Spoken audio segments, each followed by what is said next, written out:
Malo lava, everyone, and all the fans of the Polynesianized podcast throughout the world. Welcome to this live digital cover session and episode that we have running here. I'm Mr. Aotearoa coming live from Aotearoa. I'm joining with Tualau. Tualau, how you doing, man? Doing good. It is nice and toasty here in Las Vegas.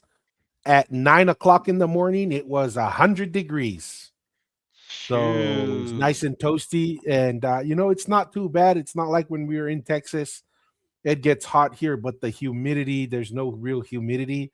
So Mm. really, and then I guess also because I'm usually in AC anyway. So, but it really doesn't get for me uncomfortable when I go about my normal day until it hits about like 111, 112. When it hits 111, 112, you're like, yeah, this is cooking me It's inside and pretty hot. outside. That's good. That's good. Wait, how about when you get in the car? Is it pretty hot and stuff, or It do you gets have it pretty parked in the hot. shade? Oh, Yeah, it's pretty hot. Fortunately at work, I park underground. So it's okay. not too bad. It's when I go out and about town. But it gets so hot that like when you go to stores, they usually have a pad on the handle to open the door because the handle of the door will get super hot. So Okay. they have that. So yeah, it gets toasty here. Mm. I think Death Valley, which is about an hour and a half from here, holds the record for the highest temperature ever recorded. Uh-huh. So yeah, it gets nice and toasty over here. How about your neck of the woods? Still cold? Cold, it's our cold winter. I have a little blocked nose, so just the normal cold weather Just some sinus pressure? illness. Yeah, sinus pressure because it's a little bit cold, but I always say this cold is not too bad compared to the snow. So if there's no snow on the ground, I think I'll take this kind of cold than actual snow on the ground in Utah that I'm used Okay, to. So okay. We can, yeah, yeah, that's true. not too bad. Not too bad though. Awesome, awesome. Well, just some housekeeping items. As always, we appreciate all those who are willing to like, share, Oh, comment. It goes a very long way. And we really appreciate those who do that. And it gives us the opportunity to get more out there. I don't know about you, Mr. Ateroa, but I think the Polynesianized podcast is making a little dent in the Polynesian universe. I'm starting to mm-hmm. see a few more, social media posts, content creators who are talking more about the Tuitonga Empire, Tonga as the initial, you know, landing ground where Polynesia got its identity. And maybe, what are your thoughts on that? Are you seeing it too? Well, I'm going to add this wasn't part of what we were going to talk about, but I'm going to pull up a video that kind of explains, kind of goes over what I'm talking about. But what are Yeah. your thoughts, Masi? Are you seeing the same thing? No, definitely seen a lot more people. You can tell that they have somewhat watched some of the content because now they have more information about the ancient kingly lines of the Tuitonga, can speak a little bit more into it. They also can understand the navigation of colonization of what Tonga actually did that was different from many of the other islands in much details that you didn't really hear before. You just heard that Tonga was the only monarchy in the Polynesian that's still today. But other than that, or being sovereign. Other than that, you don't really hear the details of what they did to reach to that outcome. So I'm hearing a lot more of that and how. And another good thing is a win for Tonga being the only uncolonized is a win for all Polynesians or Polynesian nation. Absolutely. So that's another Absolutely. good thing that we're hearing because it is. We're all a Polynesian family. You know, we can always have our little jokes here and there. And when we talk about history, we can be a little bit um, over maybe explain it or maybe too much. Um, Maybe we could have used better terms and words, but at the end of the day, it's just getting the idea out there and just having that conversations to try to re understand and rediscover our true our true Polynesian history of where we come from. No, 100%, 100%. And real quick before I forget, Talangi 8889, paying member of the Lagi. Polynesianized podcast. We always take time to recognize the paying members who contribute. He says, "What's up, brothers? What's our topic for today?" So, our topic for Mm-hmm. today, and we'll get into it, is a little educational on the difference between colonization and a treaty of friendship and protection. Sometimes Protectorate. we see a Yeah. lot of people online saying, "Oh, Tonga's," it's a false claim to say Tonga never was colonized because you have your Independence Day, you celebrate. And I said, well, that's not necessarily the case. That's the Emancipation Day, right? That's Yeah. when the Serfdom. commoners, Yeah. yes, commoners received their freedom in the sense of having the opportunity to own private property. And Mhm. it wasn't slavery. That's another little clarification that we make. But that's what we're gonna get to. But as usual, that's what makes a live digital kava session exciting. Sometimes just a spur of the moment, we're gonna pivot. Yeah. Like this one, we're gonna pivot to here real quick. And it is a content creator who's a Samoan content creator, um, who shares this. And he says, who were the first Pacifica people?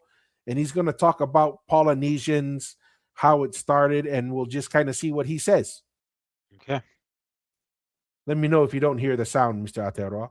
Ancestors, Part 4. I know it's been a minute since I've covered this topic, but our story continues on from the discovery of Tonga and Samoa by the Lapita people around 3,000 years ago. Discovered around the same time, with initial settlement in Nukuleka on Tongatapu being the earliest known site. These islands became a hub for the evolving culture that would one day spread across the Pacific. Tongan settlements continued to make Lapita-style pottery with elaborate patterns that slowly turned into a more practical plainware style over the next 1,000 years and have sites documented all over their islands. Samoa, however, has Lapita-style pottery found at only one site in Mulifanua. There's many reasons and theories as to why these changes happened, whether it was geographic, economical, technological, new resources, maybe it was a mix of all of these things, we're not entirely sure. What we do know is that they were developing their own cultures over time and moved away from this Lapita style and became more familiar to what we recognize as Pacifica culture today. After the discovery and settlement of both Tonga and Samoan islands, there's a bit of time until the next new island is found. Niue. Around 800 years after the settling of Tonga and Samoa is the next time that we see archaeological evidence of a new settlement. These sites in Niue are some of the best examples we can look at for what early independent Pacifica settlements looked like. Due to the Niuean language being closely related to Tongan, it is believed that the first wave of settlers to the island were of Tongan origin. Though with some of the names of places and families closely resembling those in Samoa, this suggests that Niue was settled in multiple waves over the years by groups from both islands. With settlement sites and food production being limited in these early days, it is likely that the island was integrated into a single community system. So what did a settlement look like? Archaeological evidence in multiple sites shows that ancient settlements had large platforms made from both coral and dressed slabs consistent with nearby Mm, Tongan traditions. They constructed I didn't stone know walls, that. backfilled the area before finishing it with small paving slabs or kilikili. They also had large earthwork mounds and platforms that they used as settlement sites and frequented coastal caves for fishing and shellfish collection, with some suggesting that some of the caves were permanently lived in due to large deposits of fish bones and other midden. In terms of burial, they had many ways. Caves, both coastal and inland, used as burial sites, with the graves being obvious rather than hidden. Some burials were found in mounds and some found in small stone structures, with evidence of the reinterment of bones at many sites being present. It's unclear what the reasoning for the differences are. Technology-wise, they were still very similar to both Samoa and Tonga, with their uses of adzes, clubs, weaving, and hiapo, and only two known fishing implements have been discovered in Niue, a small shell lure and a one-piece turtle shell hook. In terms of voyaging, we can assume that they also used the outrigger canoe to travel, but why did it take 800 years to find this island? And how long was it until they found the next one? Well, that's the story. Interesting. Very interesting. Very interesting. First, initial thoughts about the explanation here from this gentleman. very good. I mean, he's using the pottery as the kind of starting point, right? Which is in Tonga, and then to Samoa, and then Samoa. Interesting, he went straight to Niue. That caught me a little surprised. I was thinking maybe it would have gone to Tahiti after, but you know, just based on the findings of the pottery and stuff, and the mounds and stuff, I learned a little bit about Niue. And I'm sure there's quite a few like you touched on it, Tua, with Tokelau having some significant, the smaller islands of the Polynesian nation that we do not probably know too much, including Niue and Tokelau. I'm sure there's some other ones that probably have some hidden jewels just regarding certain histories connecting to the bigger islands or the bigger influence in the Polynesian nation per se, with Samoa, Tonga, and like Tahiti and Hawaii and Aotearoa. But very interesting. Those are my takes there. Yeah, real quick, Mel, paid Hey, member what's of the up, Melvin? Polynesian Eyes podcast. Appreciate it, Mel. She says, Melvin. Malo Tua and Mr. Atearoa. Aloha, Mel. Hope all is well in your neck of the woods. Hello, Mel. Appreciate it. Yeah, I mean, it was interesting to me. People are at least like, once again, it's not that he is, he may think Samoa is the capital and the center. Everyone has their own opinions, right? But at least I appreciate that he at least said, "Hey, the earliest settlements that we found are in Nukuleka." Like, Yeah. as we stand right now, that is indisputable. That's the oldest settlement that we found. We obviously think that David Burley has a strong case. He brings the archaeological, he brings the DNA, right? He brings the agricultural technology. He also brings some of the boats and that technology that seems to make sense. And I think that's a very strong position. But I just thought it was cool that at least people are recognizing the data and not just jumping to the old school conclusions of in the past. Yes, yes. Well, they're just jumping off the stories of oral histories that hasn't been, let's just say, vetted or challenged. Because I think it's always good to always let people's ideas and don't take it personally when people challenge your oral histories that's been Hmm. told to you by your grandfather or grandmother that hasn't been challenged, and that's where the emotional uh, debates that people have that they won't let go and look for further evidence Yeah, regarding our history. no, and it's really important that like some people take this position that if you have oral history, it's either all wrong or all right. And some oral histories can have some things right and some things wrong. Like, here's a prime example, right? We were trying to understand, geez, how did the Tui Manua get to the point that some people believe that Tui Manua had this empire, had all this stuff, and you're like, man, geez, there's no evidence for it. And then we go and talk with Xiaoxi Ilayu, and he goes, hey, in Manua, they have an oral history there that Kaulfonua Fekai's mother was a Tu'imanua Fefine, and that when he moved the residence to Ha'amoa, he also took on the Tu'imanua title.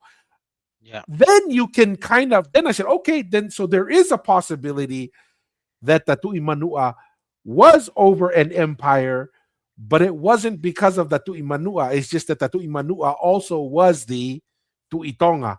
And with those titles together, that is when you can kind of take a position that that's kind of accurate. So interesting, whether that's right or wrong, I don't know. But that's yeah, at least some ways that you can explain some of these things. Because if we don't have that one little oral history, we have no other option but to write off the Tu'imanua and say, hey, you're only 500-600 years old. How can you have an empire? How can you be the starting point? yeah, um but yeah. yeah. No, no, and just to add on to that, and the awesome thing about this platform, that what it's doing and just having the discussion of our history, because the further we discuss, the closer you are to the truth. our viewers have been very proactive just with the word tui. Remember the word tui? It was one of our Mm, viewers that actually went and got the oldest Samoan dictionary. I think it was Bratz is the name. Pratt. He goes Yeah. it yes, Brat uh was able to recover and in his time in Samoa was able to collect and create the Samoan dictionary, and then he puts in parentheses that from his gathering of notes that the word tui is of Tongan origin. So you can put it all together why the tui manua, tui manua, tuia ana, that's in Upolu, the tuia tua, that's in Upolu too, um, and the Manua title, Tui Manua, can all be related to Tatu Itonga in some close family relationship. So, you know, this is all part of the of us working all together and discussing and sharing each other's findings and throwing it in the pot and see what you get out of it. But like that's an example that we didn't go look for it, Tua. That was one of the Yeah. viewers that tagged you on the TikTok and say, "This is what I found when we were having the discussion with our friend story of Bo with the languages." And long and behold, I've always thought about it being weird. It's like I'm pretty sure tui is a Tongan word, but I didn't go and look for anything, and then voila, a viewer found it for us and says, tui is a Tongan origin according to this Palangi guy Brett in early Samoa. I think in what the 1800s something 1800s. 18 Lived in Samoa for 1800s. like 40 years. And it's considered probably the most respected and most detailed Samoan dictionary. Comprehensive Yes. Samoan words that not lot of them are used today. That he was able Hey, to collect. Masi, I didn't know we have Spanish in Polynesia. Oh, Dua, maybe you're our Espanol in the Yeah. Polynesianized podcast. So what So is that one? Sylvia, What is that one? Silvia says, ¿por qué solo es hablar? Y Silvia, lo que vamos a decir es, no sabemos una isla en Polinesia que habla español. And Oh yeah, so, muy bien, yeah, muy bien. muy bien. Muchas gracias, como dicen. Muchas Pero gracias. bienvenidos al Polynesianized Podcast, Silvia. Aquí Uh, hablamos en inglés. ¿Ok? yes. Um, Ah, uh, Pretty soon eat some porito. Porito. ah, That's the closest Tamporito. Spanish I can get. That's the closest Spanish Espanol I can get to. Yeah, and for those who are joining in, we're gonna talk about the protectorate versus colonization and why Tonga brings a unique perspective. Um, and this is just where I want to remind everyone because Mussy, I don't know if you've been looking on our social media. There is a It's real active. part. It's There's a it's super active, It's especially super the active. Facebook. The Facebook, and I would almost dare there's more Samoans commenting on our stuff than Tongans. Yeah, It's kind of interesting to me because we don't go out of our way. When we started this, we talked about Tongan history and we presented Tongan history, and it was our Samoan brothers and sisters who came out of their way to educate us and said Tui is a Samoan word. The empire in Polynesia came from the Tu'imanua. The Tu'itonga is descendant from Tu'imanua, and the Tu'ikanukupolu, that's a Samoan system and everything. It's like, and every time they brought quote unquote evidence, all we did was okay. We'll take your evidence seriously, and we would sit down and we walk through each of the quote unquote evidence. And not only did we find the evidence doesn't support Tu'imanua or Samoa, but every time we dug in, it actually pointed to Tonga even more. yeah, yeah. And what's funny is we get the accusation many times online. You guys only want to talk about Samoa. And I try to tell them Well, unfortunately, only our brothers and sisters from Samoa are coming over here attacking us and trying to Mm, correct us. But it is kind of funny to kind of see that like I don't know. It seems like we're a favorite target of our brothers and sisters in Samoa. I don't know if that's what you're seeing, but that's what I'm kind of seeing a little bit too. yeah, well, it's a lot of it is just grandma and grandpa's oral history, and they're gonna defend it with their life, kind of thing. So, hey, it is what it is. If you're not open for the discussion, then I guess just let it be and enjoy life. Well, we're gonna keep moving on. Yes. Like here's a common one, right? If Tonga was first, why most island languages is under the Samoic language? That was one of the evidences that was sent to us. Remember? It was like Mm, Samoana and all these people on TikTok. correct. They tagged us, and then we go and pull up the study that broke down the Polynesian family of the languages. And what do we find out? The grouping is not off of origin. The grouping is of which language changed the least, which languages changed the Change most. the most. And all the Samoic languages are the languages that changed the most. And the study said that Tongan is closer to the Proto Polynesian language than the other languages. Yeah. But see, people just say, oh, a lot of the languages in Polynesia are Samoic. That means it comes from Samoa. Go look at the study, people. Go look at the study. That's not what the study says, right? Yeah. So I think that's pretty funny. Um, Here's another interesting comment. I don't know how to say that name. Says, "Are you Spanish?"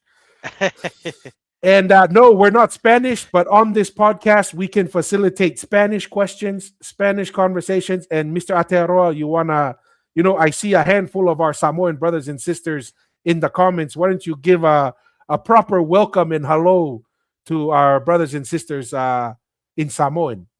Yes, yep, talo fatu le au Samoa o lo mata mai nei polo kalame ya ua talia manuia o tou ya a fai ai se fesili ya fesili mai o le a talia ina le na fesili fafatai mo le awa noa ma le ongosai.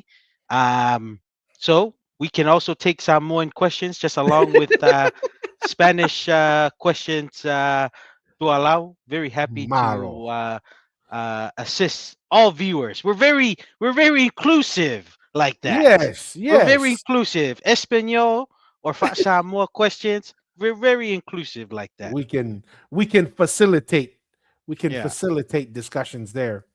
So with that being said, one of the you know maybe we should thank our brothers and sisters of Samoa.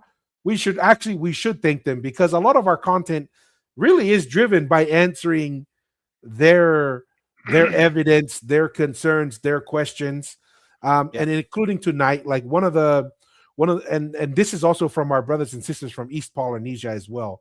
Like there's a handful of very regular commentators on our social media that like we usually say, hey, Tonga brings a unique perspective because we were never colonized, and that Mm, brings certain advantages. And we're always accused of no, you didn't bring anything.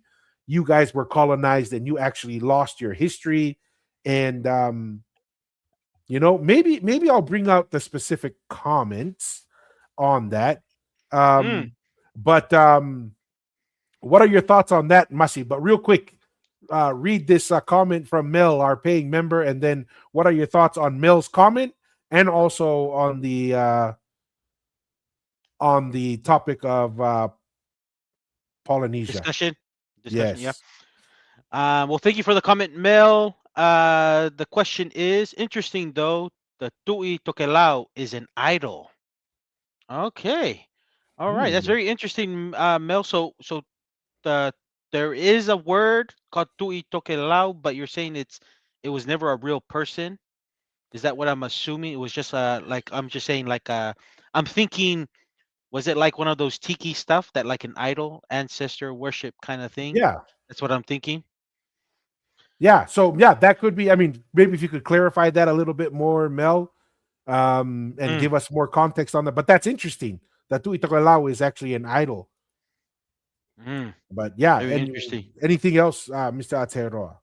I guess for Tokelao context, also Mel is tui just a word for reference to like a title per se, like the other tui titles, or is if just Tokelao still maintaining that same definition as the Samoans, which is a little mix with the tui, like because they go usually use like tui is like tuki, like in Tongan in that reference, you Mm. know. So yeah, no, and just touching on the other reference tool with our Ha'amoa community always interacting, which is very good because it just allows discussion and exposure of the platform. But yeah, very especially Facebook. Like I feel like that thing is always going with the amount of discussion, and not only that, our uh, our followers. I know some of them are Tongan, but some of them are non-Tongan that always go on and we don't have to reply to every comment, but I see a lot of our followers who do follow the Polynesianized podcast kind of go in and answer our fellow people who are curious and let's just say have so many questions about the history and love them go in and answer them, so that's what I found very interesting and very interactive of the especially the Facebook, Hey, very yeah. ongoing. This brother or sister of ours is very active. But read this, Masi, and what are your thoughts on that? Well, I'm still trying to All find right, the comment here. no, go for it, go for it. Jess Mania, your Tongan aren't commenting because they don't agree with you. Okay, interesting. Samoans are commenting because you were discrediting the Tuimanua Empire. Your evidence is exaggerated. No archaeologists have said Tonga only origin. Even was it Kirk Kirk or whatever. or Yeah. Kirk didn't say that. Well, thank you, Jess. I believe you commented this from the Facebook, which is very, very active on the Polynesian Eyes page and Tevita Fales.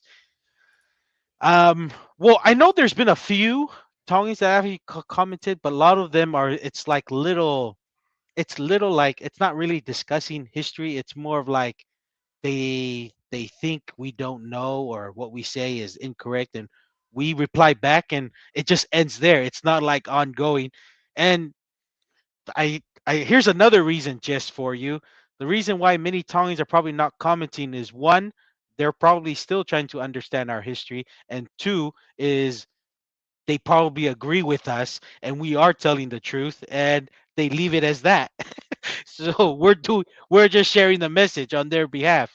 That's kind of where I'm coming from, just so it's not because the Tongan community don't agree. It's they they don't know because they're not from Mua, and even sometimes the Mua people are still, especially the ones who probably lived overseas a while and is probably not still trying to understand our ancient past, still trying to figure it out. And two, a lot of the Tongans from Tonga are, history that they've heard before, and we've just kind of revived it, and they're agreeing with it, and that's why they don't push back. That's my opinion there. Tua, anything? Yeah. My thoughts are, number one, see, this is the kind of stuff that we're talking about, right? Number one, we do get we get a lot of messages, we get a lot of feedback. It's just the Tongans are not as hypersensitive of talking about these Mm, things, right? Like that's this is probably the truth. Yeah, this yeah, is they're not not very something that sensitive. like you can talk about it and some of them will just laugh and move on. Yeah, Some of them yeah. are like, "Oh, that's interesting." Plus, they don't need to speak because we're swatting all of these things. Like here's an example. No archaeologists have said Tonga only origin. I hate to break it to you, but there's an archaeologist who spent 40 years. He wrote a book, and the book literally says Tonga, the origin of Polynesia. And not only that, we had him on this podcast, right? Yeah. We had him on this podcast and we talked to him. And we'll probably circle back with him in the future.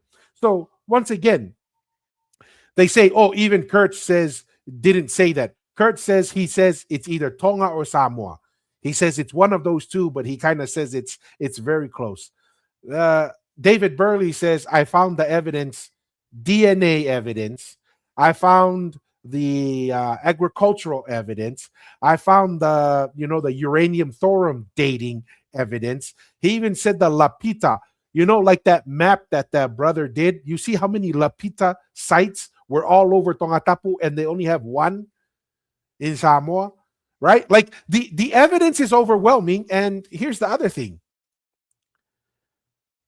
we have been asking someone from Samoa, anyone under the sun, who has evidence that they say, hey, Tua and Masi, you really need to consider this.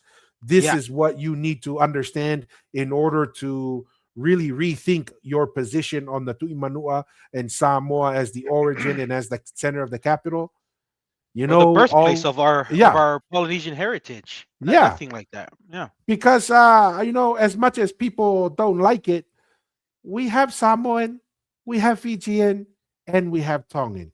So for us, it's a win-win, right? And it's We just want interesting. the truth. That's all it is. And the Yeah, truth is just pointing to Tonga Tapu. That's all it is. If and it was here's to Savai or Upolu, yeah.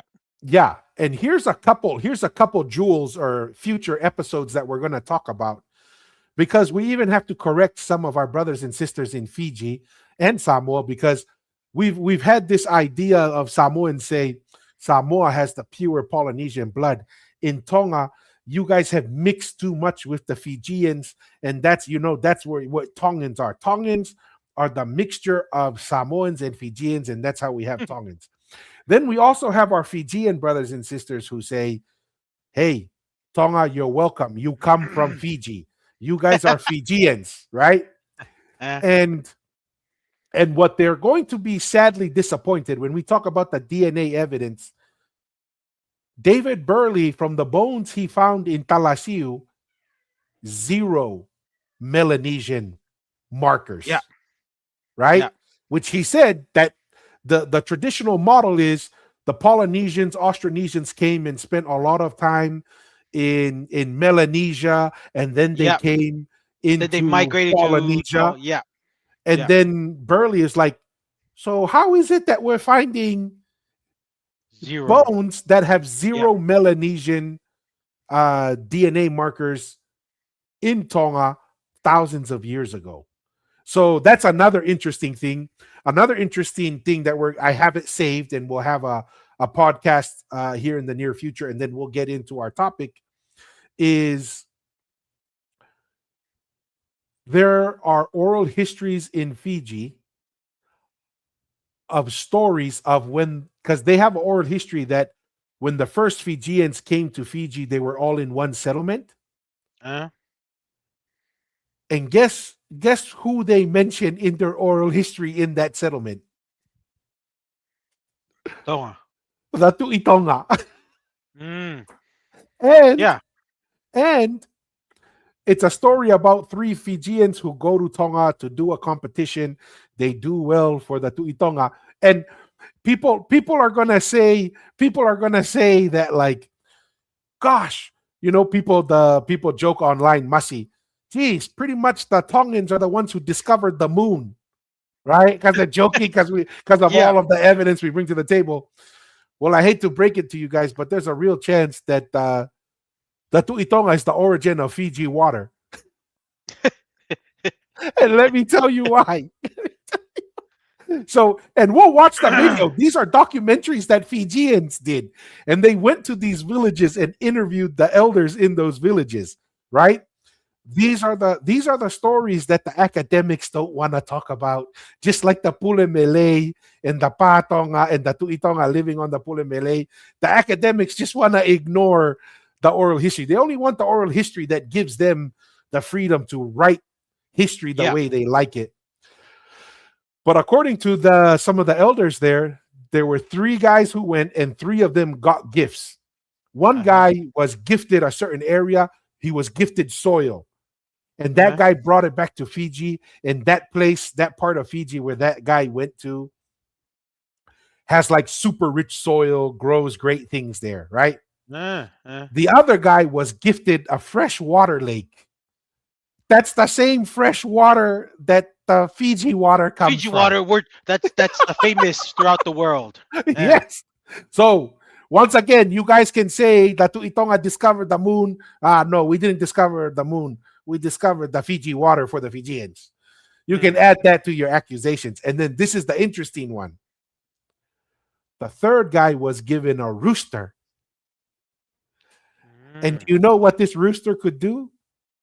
This rooster can tell the seasons. It can tell when the tides come in and out, Mm. right? And in Tongan oral history, that was one of the tools that many people say of, like Ha'amoa.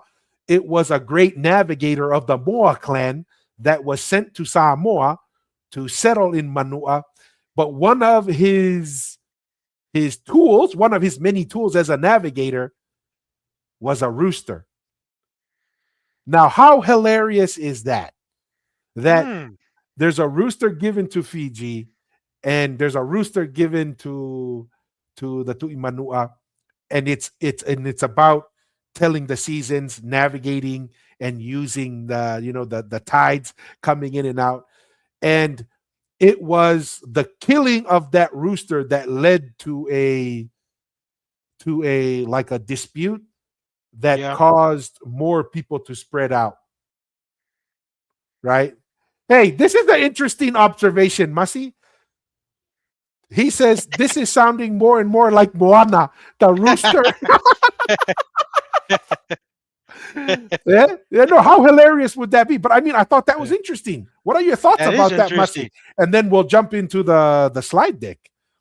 No, no. I mean, because we talked about it with the Manua flag having the chicken. Kind of indicating its kind of origin of the Moa. The importance of the Moa. So that no, I just had questions from what you were saying to us. So the rooster was killed, and it caused chaos, and people further migrated to like chaos. Is it killing the person that was in charge of watching the Moa, or was it just killing the the rooster? the oral At, history was, I can't remember. So the twins, there were these twins, these Fijian twins, and in uh, their village they had the rooster. Then another guy from a different part of the village, he came and stole the rooster and uh, took it. Then the guys who originally had the rooster, they said, "Hey, since they took the rooster and we can't have it, we're going to kill it." And so they killed the rooster. And then that led into a dispute, I believe. uh, And then from there, na mofere all over from Fiji. But the oral history says that this is where one of the first, if not the first, Fijian settlement was in that area. very fascinating, fascinating. So, where is the oldest Fijian settlement, Tua? Do you know? It's Like, like cause I'm, it's in Viti Levu, somewhere in the inland. uh, no, interesting. No, I'm just interested because I wonder when they get, when they got those gifts from the Tuitonga, was that like the black that was already kind of mixing with the Polynesians, or was this just the black people That's a coming? great question, That's my because yeah, got because me the, the thinking the there. the oral history, according to the Fijians in this village, there was a competition going on Tongatapu. There was a competition going on Tongatapu, and it was the Tongans competing with someone else who was visiting, and it was like to the death. Like if the visitors won, they killed one of the chiefs. If the Mm. Tongan team was to win, they killed the other guys. And what happened was the Tuitongas guys were losing, and they had lost two times in a row. So the Tuitonga sent a proclamation to Fiji and said if there's any warriors in Fiji that would come to Tonga and help Represent, yeah, represent the represent me. Tuitonga. Yes. Yeah. And then those three guys, those three individuals came from Fiji, and they ended up winning. for the Ah, Tuitonga. And then because they did that great thing to win for the Tuitonga gave them those gifts. But this is the hilarious thing. ah, Why is the Tuitonga giving the gift of a lake that's in Fiji? ah. Unless he owns that lake and he owns that, He owns the island. No, that's fascinating. That is because you have to fascinating. ask that question. Yeah, that Like, is fascinating. how is it a gift to you? How is the Tuitonga able to give a gift in If Fiji it's not and his, if says it's if not it's not his. his? Mm, Isn't that interesting? I mean, those are yeah, fascinating questions. yeah. Well, and then declare, like, give a declaration of, like, an announcement of who in this part of the island is willing to come and join Yeah, this tournament, pretty much to the death, and represent me. So obviously the Tuitonga has a strong influence back in the before, in the ancient times, in even in yeah, Fiji. I've always understood as Fiji kind of being a little chaotic and unorganized for a while, and sending Tongans who want violence and stuff there and stuff. But it seems like it makes me kind of reconstruct my thinking that Fiji was very, very still close, dear part of the Tuitonga influence, even back yeah. since the beginning. Even No, if, 100%. yeah. So I don't know. That's fascinating. Thanks for sharing that, Tua. That's very insightful. No, see, and that's then that. Remember, Mussy, we watched that other documentary of the Yes. Tongans in Fiji. Because remember, we always like, oh, we know the Lao group, we know some Yes. parts that Maafu went to, but then we watched this one guy, and he's like, no, the Tongans went all the way up the river in Yeah. Vanuatu, and then we look at Takombao, and he doesn't look 100% Melanesian. He looks like he has Tongan Yeah. blood in him. And maybe No. that's why he wanted to talk with Tupo the first, because he says, Yes. hey, we're distant relatives. Relatives. No, and I was gonna say, see, that's the time period I think of Fiji, right? That's the time period. But like that story, when you're saying the kind of how Fiji kind of started, it goes even further because I haven't heard stories that go that further. Because we're talking about Thousands of Tangaloa, this years. Tangaloa transitioning the power to the Tuitonga, and looks like the Tui. This is like during the early parts of the Tuitonga,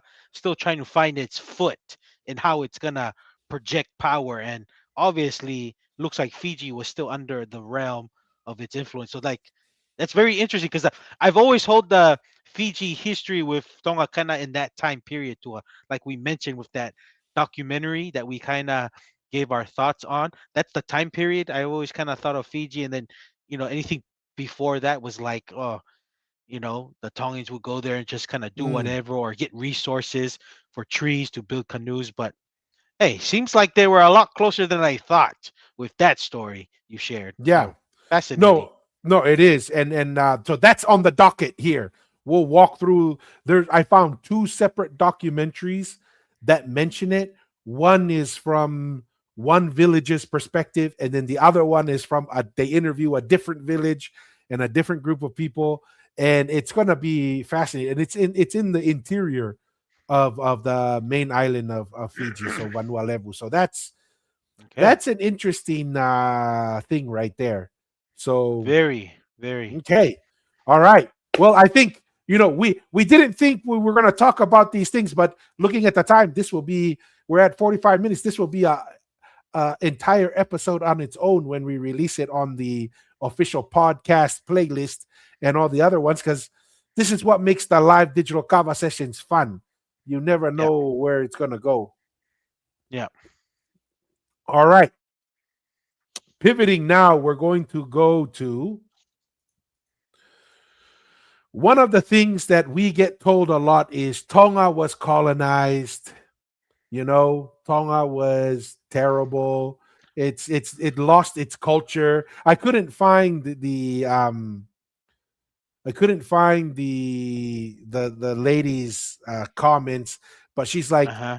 Tonga's history is only from the Palangis textbook, and that's why you guys rely on Samoa for your tattoos and your history, because we maintained it. Um, we maintained our history through our chants, and you guys don't know your history. And and then I told her, I was like, how are you going to tell us um, we don't know our history when we maintained our independence the whole time? Mm, And she guys, you guys were a protectorate. You guys lost your independence. You guys were colonized. So I said, you know what?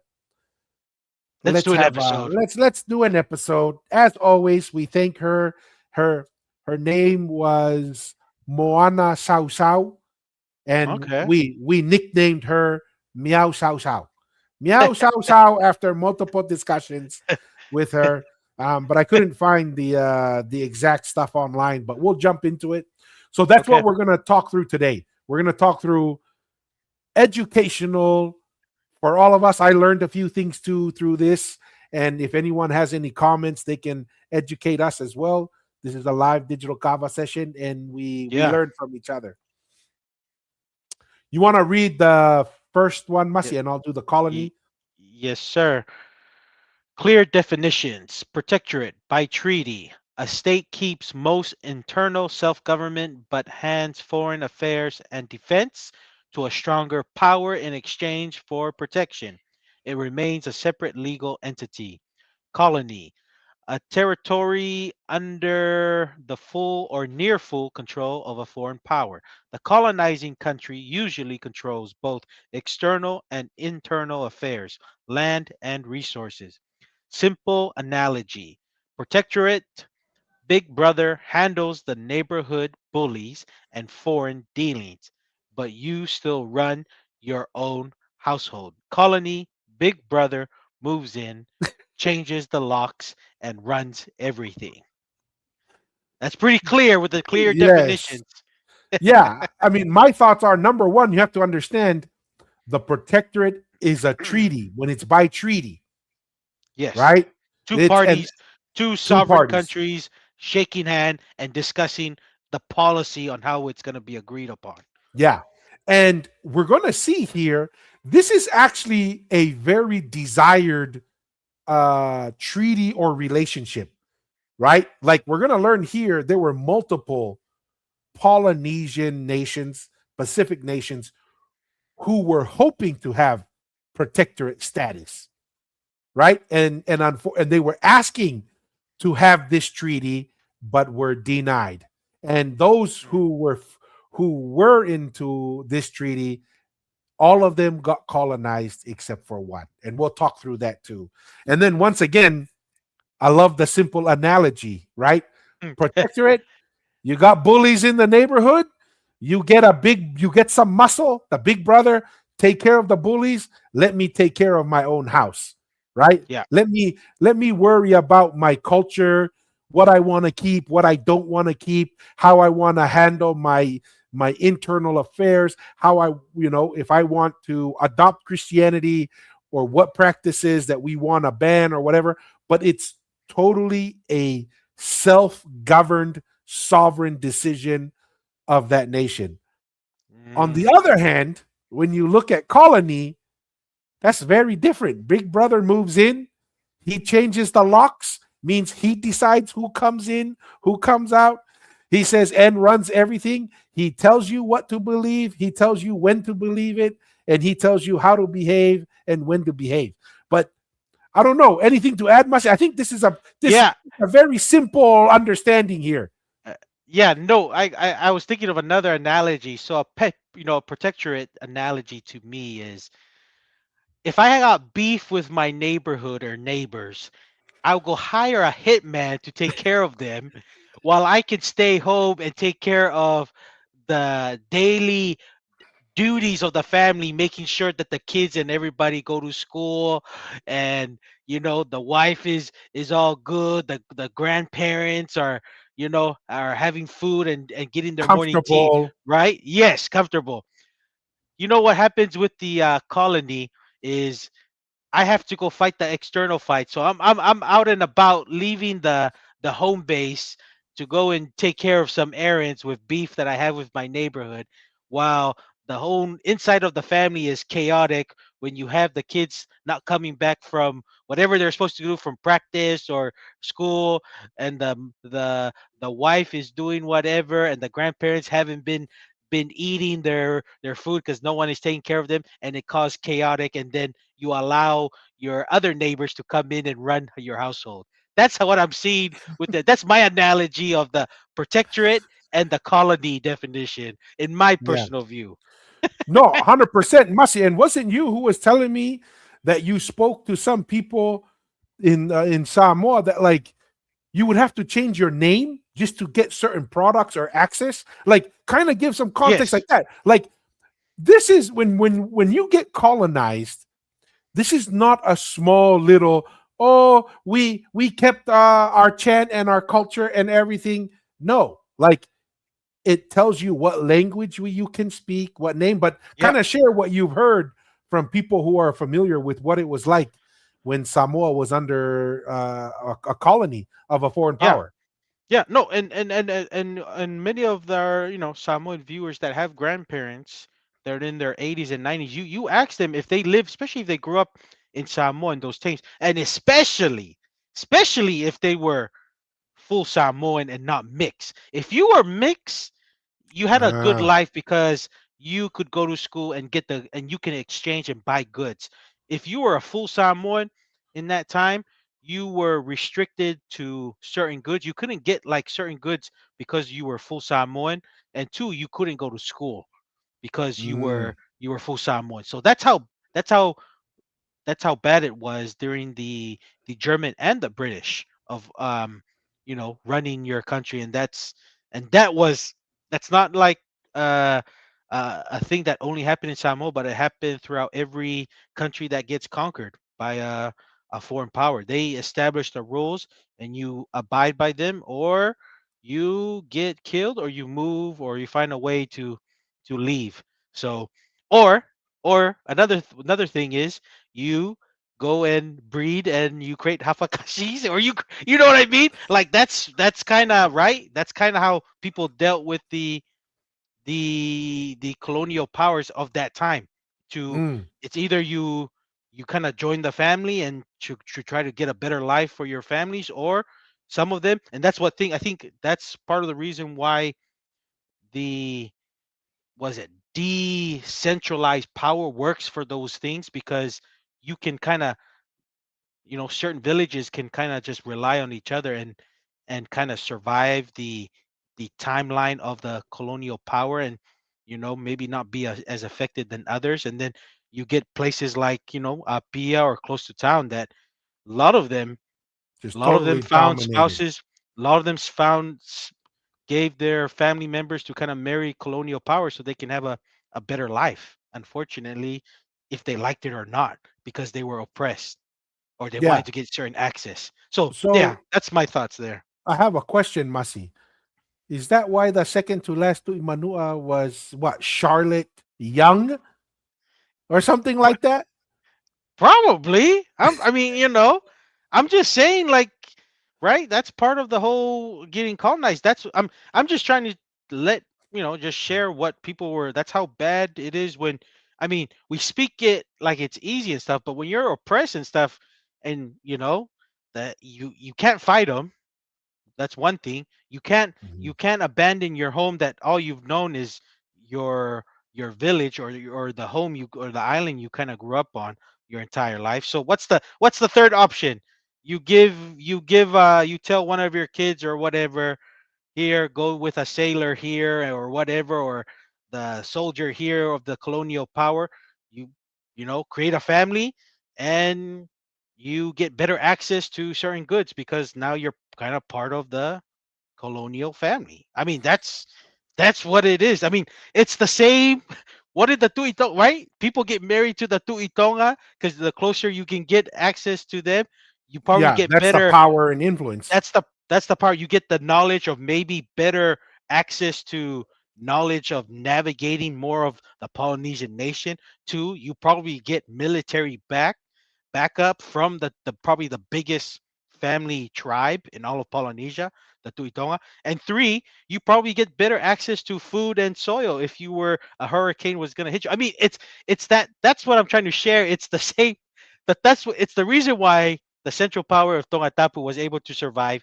We knew what the Palangis were doing because that's what the Tuitonga were doing many years ago. Is that You know why? what I mean? Is that why the Tuitonga asked Captain Cook, and Captain Cook's like, "How come this is the only guy asking us what we're doing here?" Yeah, exactly. Because of what you're Exactly. saying, right? They're like, Yes. you don't spend time, money, resources to go out into they understand how difficult it is to navigate and to be out.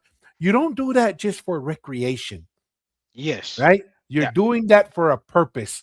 You're seeking resources. You're seeking military might, economic might.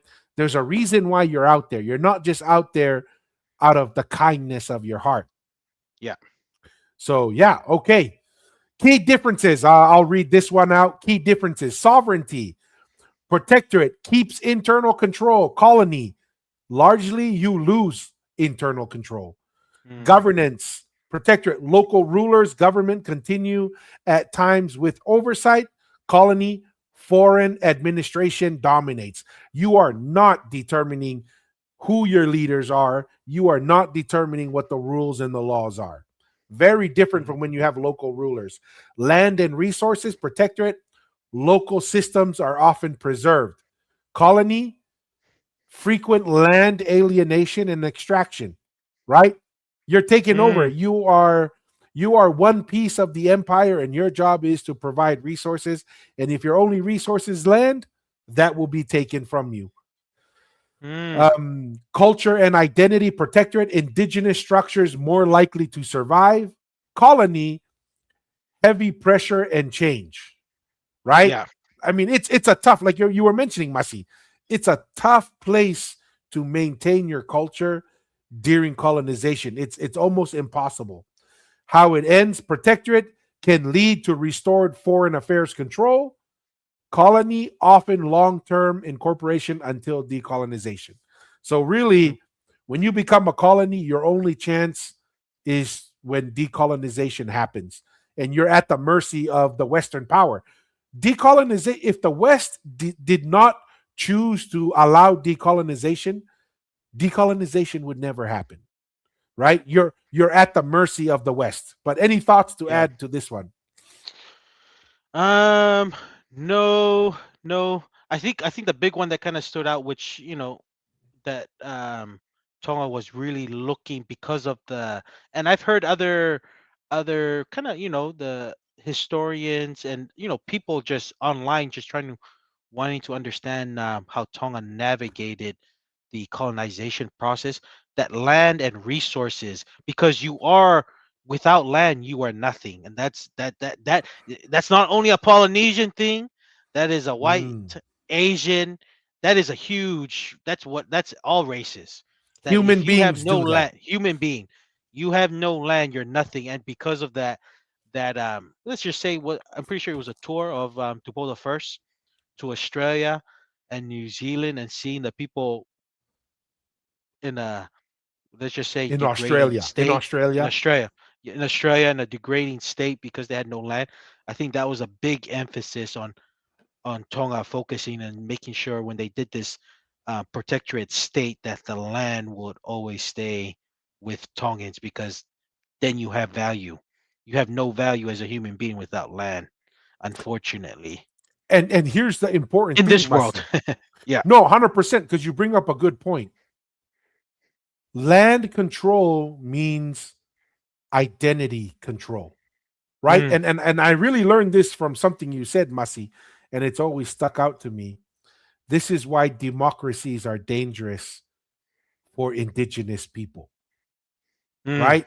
I think to me mm. that's a very strong um, argument against like pure democracies for indigenous people, because a democracy means everyone will be treated equal. Yeah.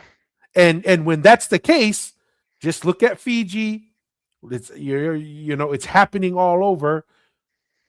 Now when you have a non-indigenous person comes and it's a pure democracy, then the foreigner's vote is just as good as the indigenous vote. and land control usually is what determines who has the power.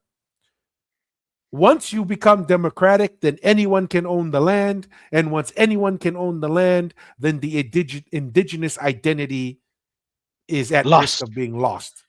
Yes. No, and no, and just to add on, let's just say this: the country that has the most democracy principles and policies embedded in their country, and if you're an indigenous person, that's going to be less towards your power and your say and your control of how to run your country. That's what Yeah, I'm trying to say. So I mean, and that's what, America is different because it runs on the idea. It's all of ideas, right? And that's different in a sense, but like, when you talk about countries of your ancestors that's been there for a while, I always say, man, democracy, it ain't treating no indigenous people the greater value than somebody from foreign that just came there 2 years ago, has the same rights than your ancestors that's been there thousands of years. And that's dangerous, very dangerous. So that's why, up all governments, especially in Polynesia, Tonga, especially, with they're kind of experimenting, trying to go a little bit embedding. But every time you embed democracy principles here and there, it's good. But just remember, there's got to be a line, because every time you keep doing it, it can be a roller coaster. And then next thing you find out is your value of your ancestors that's been there for many years is just as good as somebody lost. who just came off the plane, that has more Yeah. money, that has the same influence as you do, that you've been there your whole life. So that's, No, yeah. I think So I think that's yeah, a very powerful, especially talking to know all of our brothers and sisters and family in Tonga, because Tonga is a very unique case, right? And remember, we're not saying democracy is bad. What we're saying yeah, is build a government that works for your group and your people. And if democracy, you say democracy works for you, great. But in Tonga's case, because we've always maintained our independence, because we've had self governance and land ownership for thousands and thousands of years, democracy does not, unless you're willing to let go of all of that, democracy is kind of a dangerous place to be yeah. to maintain that identity. You can If take pieces of the democracy and figure out how to implement it, but you have to maintain a certain level of control for the indigenous people, which is tied to the land, which is also tied to a not fully, not a purely democratic system. Because once you do that, I think that's something that I've always kind of like, you know what? I think Mr. Ateroa has a good point on that, and I never thought Yeah. about that. So, because here's my thoughts to it. This is why I came with it, because I feel like democracy gives you the best materials that the world can offer you. And if you want material things, democracy is fine.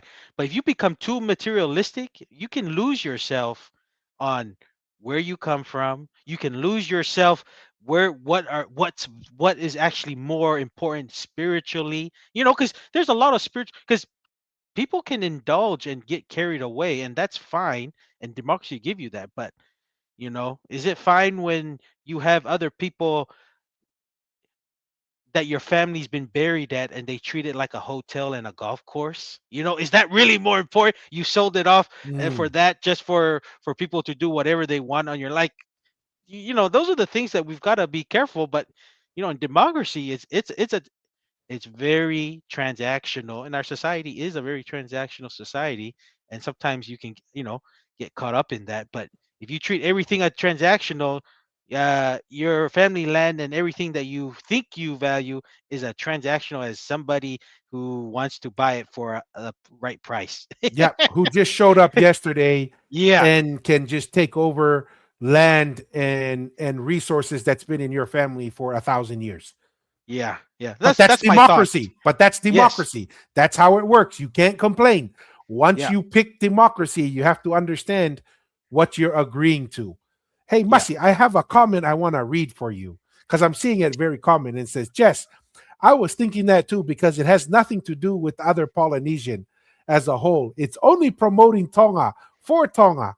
with the ideology of how come to be by putting down other Polynesian islands to fit their narrative and misleading information. If you think about there wasn't a Tonga without other Pacific islands in the Pacific, at the end, Tongans are just like the rest of us. One island country, like the rest of island country that make up the Pacific. He makes Tonga so great. Masi, why are you so anti everyone else and so pro Tonga? Why am I projecting misinformation? OMG. Hey, Where do that's you not my start? intention. Dara Leota, that's not my intention. But hey, it's not trying to put other islands down here and there. Like people and that's the thing. I think you and I do understand we're just gonna speak what we comes to our minds and what we think is the truth. And if you we can't control what people perceive, so it is what it is. Leota, we're not just trying to, we're just telling it how it is. And we've always kind of maintained the idea, when Tonga does well, Samoa does well, Fiji does well. When Fiji does well, Tonga does, like, we're all in the same boat here. But to understand the origin, unfortunately, Tonga is the only one that was never colonized, and the Tui Tonga's residence was in Tonga Tapu, and because of that, there's a lot of history that needs to be shared. It doesn't make other islands less of that and this. It's just, it is what it is of our history. I mean, just like any other history, everyone has a different um, take on it, and this is just our take. And take it what it is and what you find valuable to yourself, and it is what it is. That's just my thoughts there. Unless you had anything else, Dua. Um, I think I do have some comments on that. First off, first off, uh, uh, did Dara or Dara Leota? Um, how come? How come when? Let me do this. Let me see if I can find the video. I think there's a video. How come it's only when Tonga? Let me bring this up. Let me share this video. Let's bring this up here. Are you trying to say when Tonga shares its history that it seems like it's putting down all the other islands? Is that what you're trying to Yeah, say? yes. How come? How come? How come? If Samoa says we're the heart of Polynesia, we're the origin, that's not putting down anyone else. But Mhm. when we say Tonga was the heart in the center of Polynesia, and let's use this example right here. Um, and we'll just watch the beginning of this. This is the Moana live premiere, right? The release of Mm. Moana, and we're excited that Moana comes out. Now it's heavily Samoan influence, right? Yeah. For the right reasons. For the right reasons. I mean, The The Rock Rock, is The Rock Samoan, is of the course. biggest. Yeah, it's the He biggest star. makes the money flow. I Yes, I I have a feeling that he's the reason why there's a live action. There's a yes, live action one. yeah. So let me just say that thought, Dara, and Mm. then listen to this. For our ending portion of our time together, I'm going to take you to the heart of Polynesia, to the islands of Samoa. Okay, and it's beautiful. This is a good thing. This is a good thing. The whole world gets to see Asian culture. Yeah. And they bring out the girl who plays Moana, and it's 100% Samoan, Yeah. right? And this is a beautiful thing. This is good. Obviously, this is a very that's the girl. What was that, Dua? Sorry, you cut out for a little bit. That's the girl. Ah. That's the daughter of the girl. In the movie. Yeah.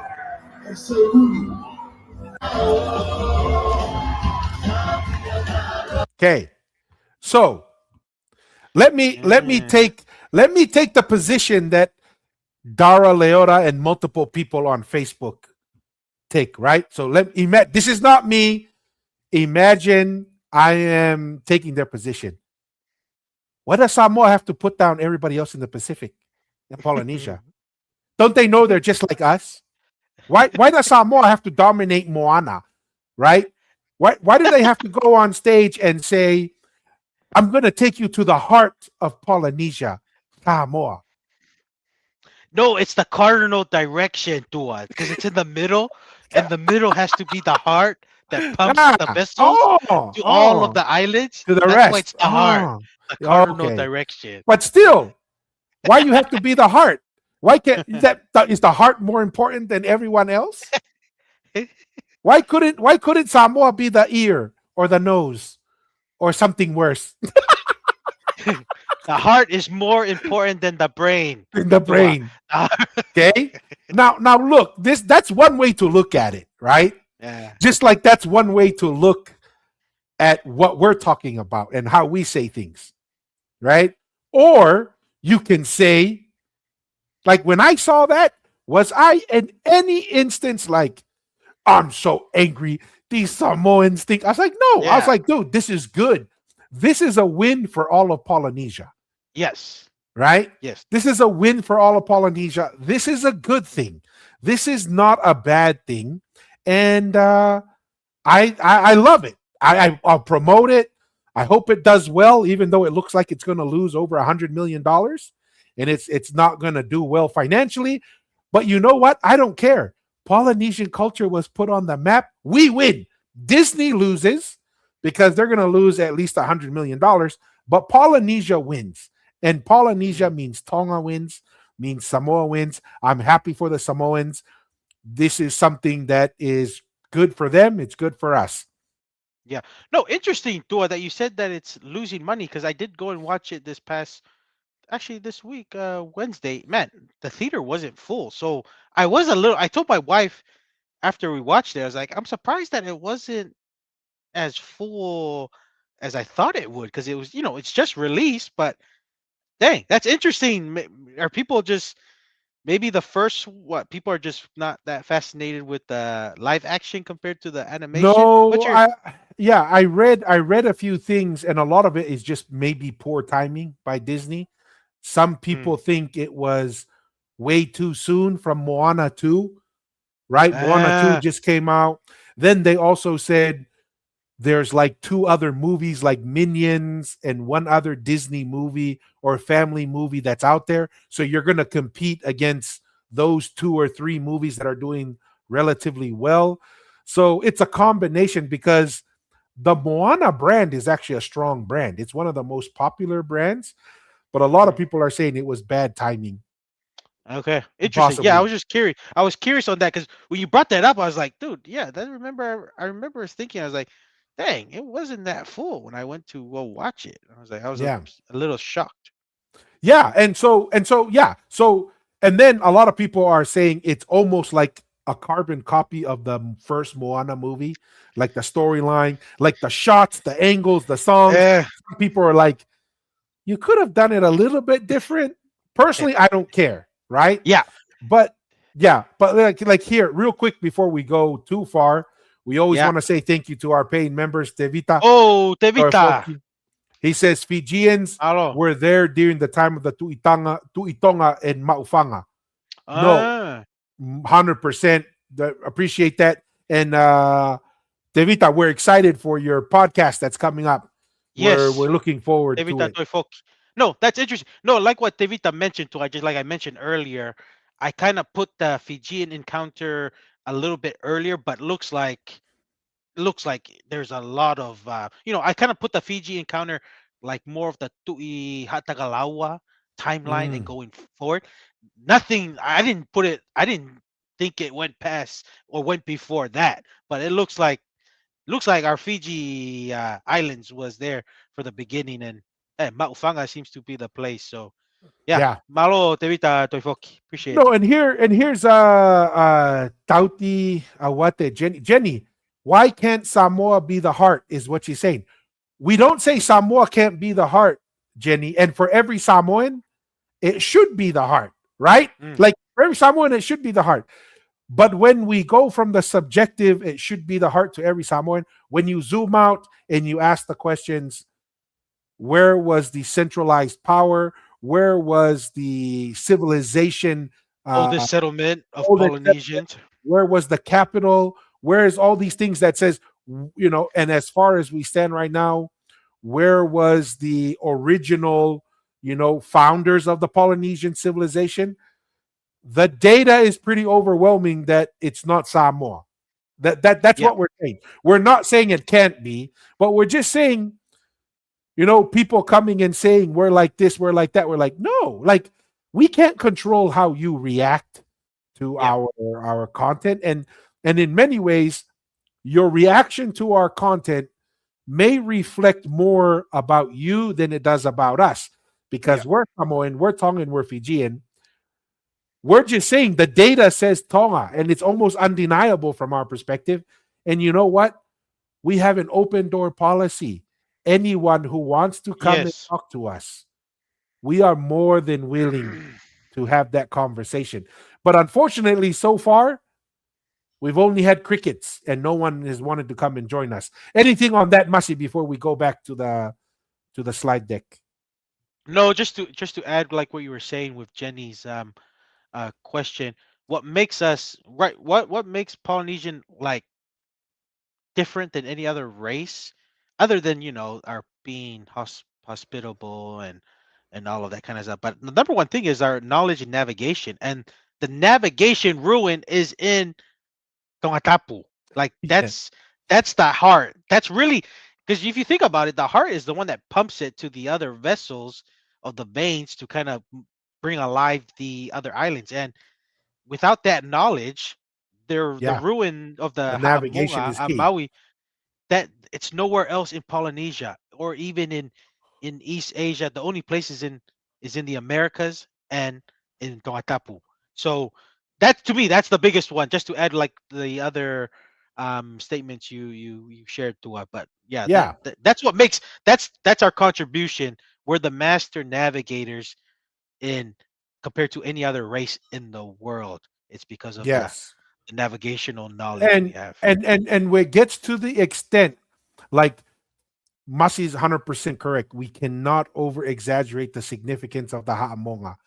The Ha'amonga is not just a physical structure, it was the key to tracking the sun, tracking the seasons. If you don't know the seasons and the weather patterns, you can't Yeah, navigate, yeah, right? It's not like today where we had the fuel diesel engine where it doesn't matter which direction the wind's flowing or whatever. That was critical. And then to make it even more sophisticated, that was one of the main constellations in the sky that allowed you to travel in the northern and southern hemisphere for 6 months out of the year. And then to make it even more sophisticated, that is the foundational concept of the Taumafakava or the Furi Taunga, was based off of the double V and the Ha'amonga. That structure, it is literally taking the order of the heavens and reflecting it down here on earth. So we have a whole episode that talks about it. And at the rate we're going, we because our growth is continuing to grow and get more exposure, we understand people aren't going to go back and watch that episode. Is probably like a year ago. We might have to revisit it. One of the things we're learning on the podcast: repetition is king, mm, right? When we see certain questions popping up all the time on social media, even if we've covered in the past, if it makes sense, we will revisit it again. yeah.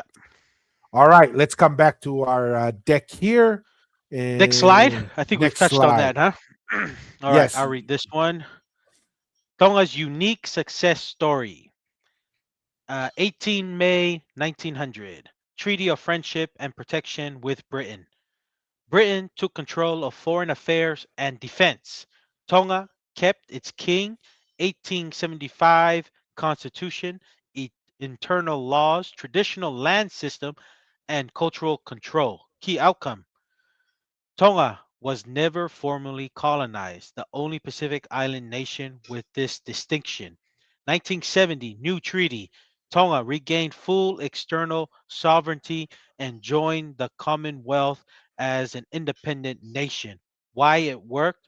strong, unified monarchy plus clever diplomacy by kings Tupou the first and second, plus British strategic interests aligned with Treaty of Friendship and Protection approach. Tua, any quick thoughts? Yeah, couple things here. Number one, it's a treaty, right? It was a treaty. It wasn't colonization. A treaty is between two independent parties. It's like a contract. They came together, they wrote a contract. Here's your roles and responsibilities for each one. Now they came to agreement. These are two sovereign entities, right? When you're colonized, it is not two sovereign entities. It is Big Brother came in and said, you're not going to decide where the lock and key goes. You're not going to decide what happens in your house. I will dictate it to you.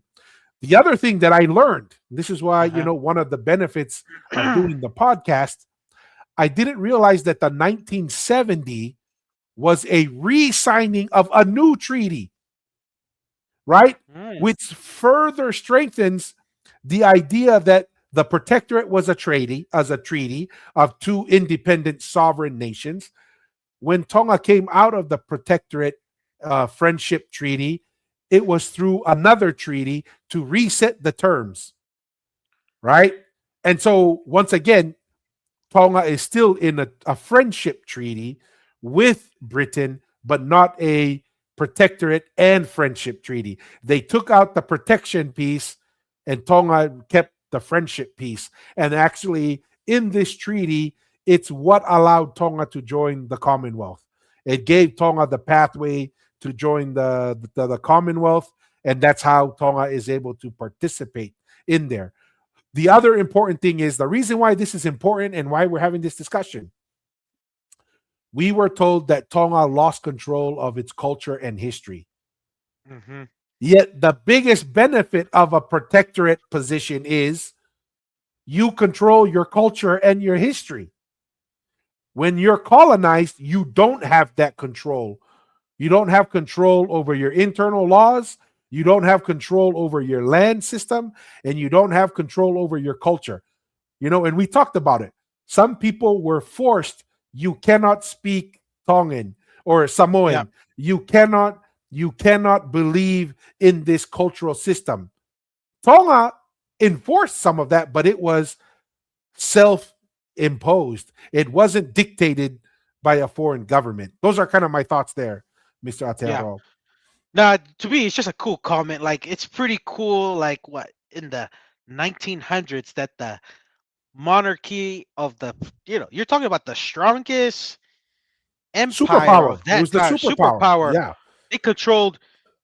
I think during that time, the British monarchy controlled, or the government controlled, the most population than any other country because they Largest had India, largest right, empire of all time.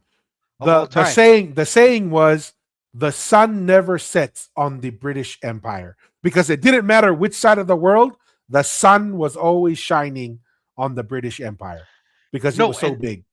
yes, and isn't that such inspiration for all Tongans that your own kind monarchy sat on the same table and the same level playing field as the strongest superpower in the world in that time or ever, like the sun that never sets. What a crazy phrase to use, that they sat as equals. To me, that's just amazing. So to me, I find that inspirational because one, never think that you're not good enough for certain things. Because look, Never if think you don't belong at the table. don't belong at the table, look at that. That to me, that is mind blowing. But to me, that is the smarts and this doesn't come out of nowhere. You're talking about DNA because the Tui Kampolo, which was Tupo the first, that has connections to the Tui Tonga that's been doing this many, many, many, many years, that you can navigate and see yourself as equal as the strongest superpower in the other side of the world in the British Empire. So to me, I just find that amazing, very astonishing and amazing. Absolutely. Absolutely. And I think that why it worked, people, and I think you identified this again, Mr. Ateroa, that strong unified monarchy, And you have to remember, we're not just talking about Tupo the First. We're talking about the system, the Tongan system of centralized power and the understanding that you have to be cohesive, because Tupo the First is only as strong as how cohesive all of his chiefs Yeah. and everybody that's underneath him, right? And this is something that people underestimate what Laufiri Tonga did. Laufiri Tonga understood this.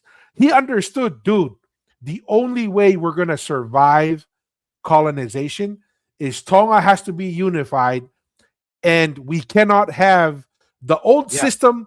The old system was working against Tonga at that time. Having 2 or 3 kingly lines, it gave foreign powers too many opportunities to Pick a divide the side. country. Pick a side. Because Yes, they were doing it in just with our neighbors, and I'm pretty sure, like what you mentioned, to the Tuitonga and even Taufaha, the Tuikanopolo were knowing what's going on with our brothers and sisters in Samoa, with them picking the sides of the British having the Marietoa clan, and then the Germans picking Mataafa, which is another powerful clan, and they were fighting each other, and that's what they were that's playing what that led to game. them. Yeah, Yeah, being exactly. colonized. And that's one of the reasons. Everywhere, Fiji, same thing. Same. Yeah, Lack of unification of leadership. You also mentioned, Masi, that was one of the challenges in Aotearoa. The tribes were fighting against each other and backed picking by sides. different groups, Yeah, right? And you have to understand how important this is, and realize Laufiri Tonga, he was well above Tupo the First, and you know for a fact, because he was Catholic and Tupo the First was Methodist, you know for a fact the Catholic nations, the Catholic powers are saying, "Hey, we got France, right? We yeah, got we got Portugal, we got Spain, yeah, we got powerful nations backing us.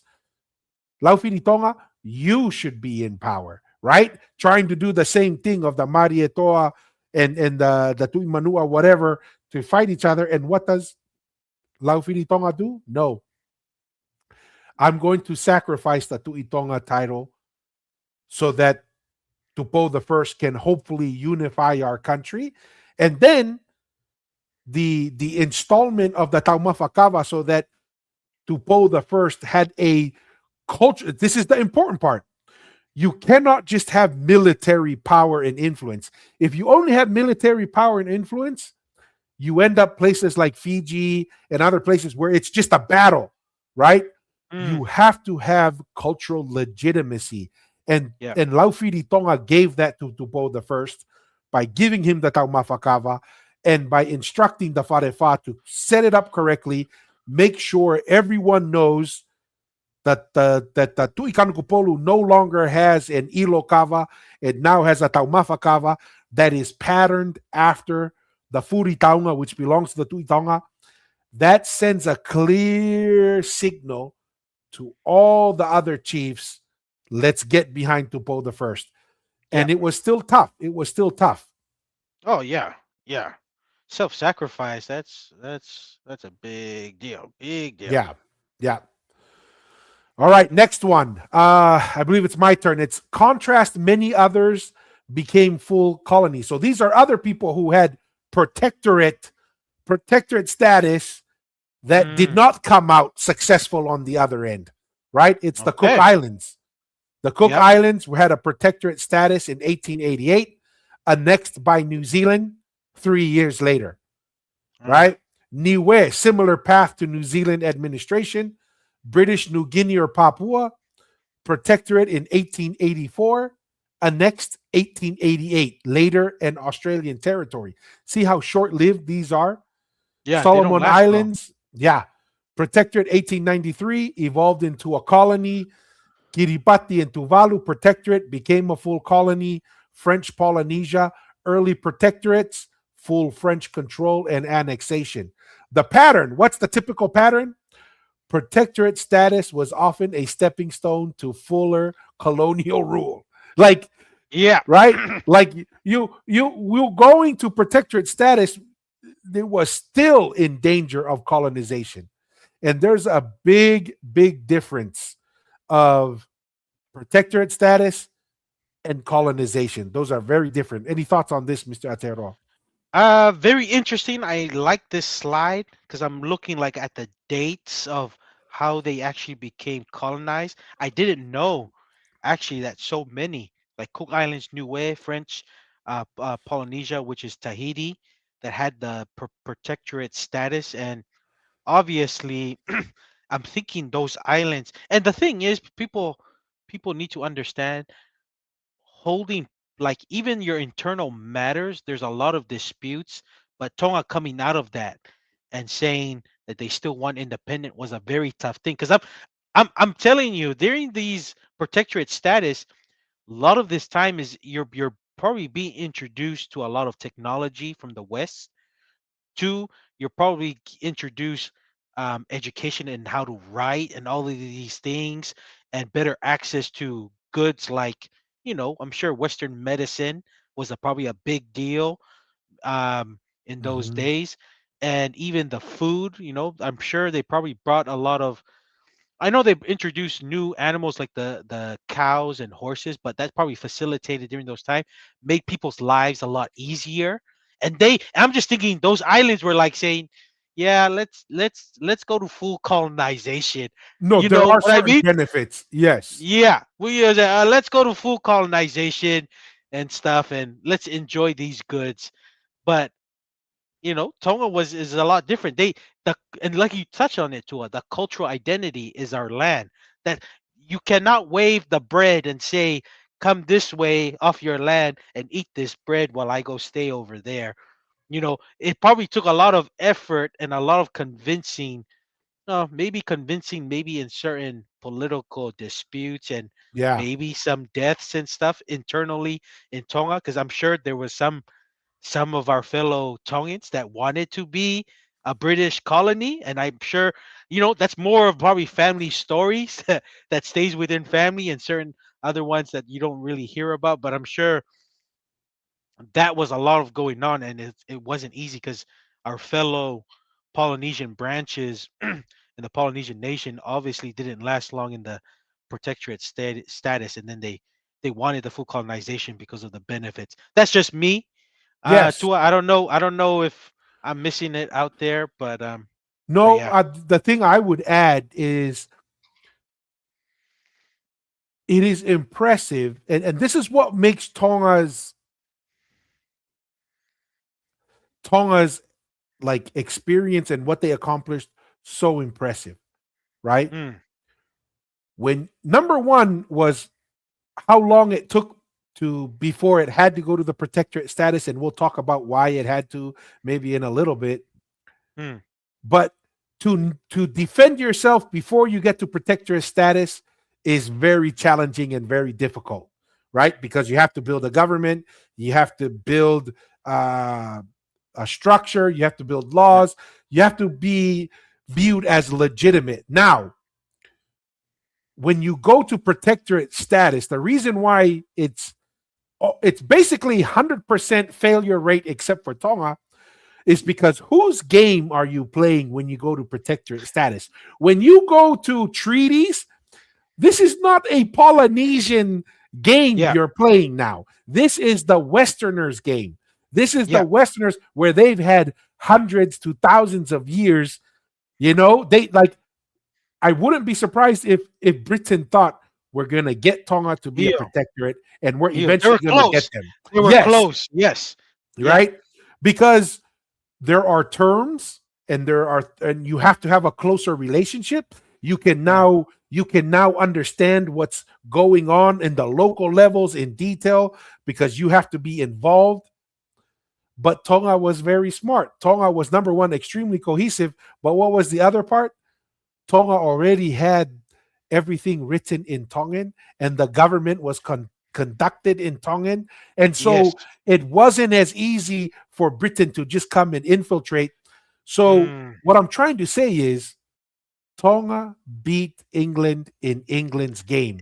And own that is game. impressive.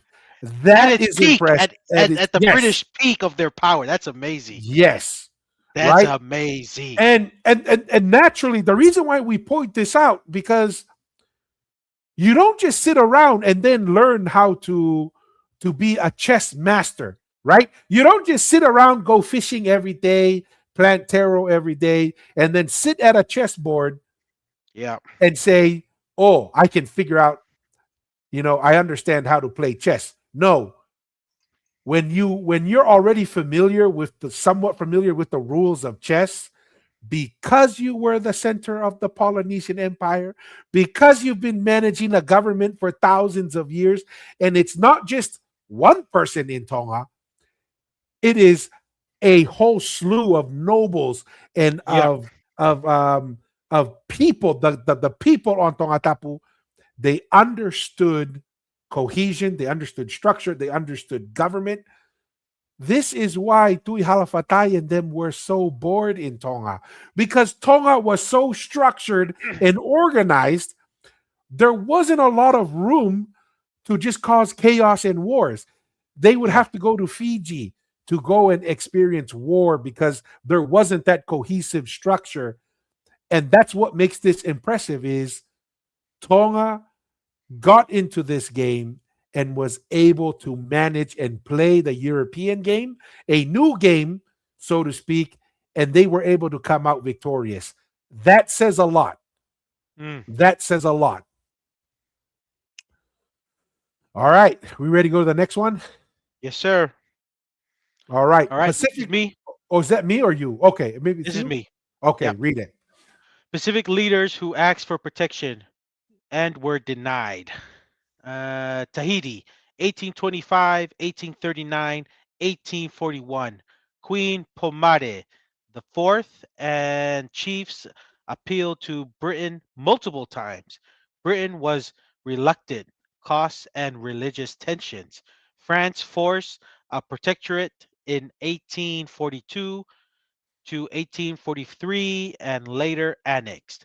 Fiji, 1858, 1860s to 1870s. Chief Takumbau offered cession repeatedly.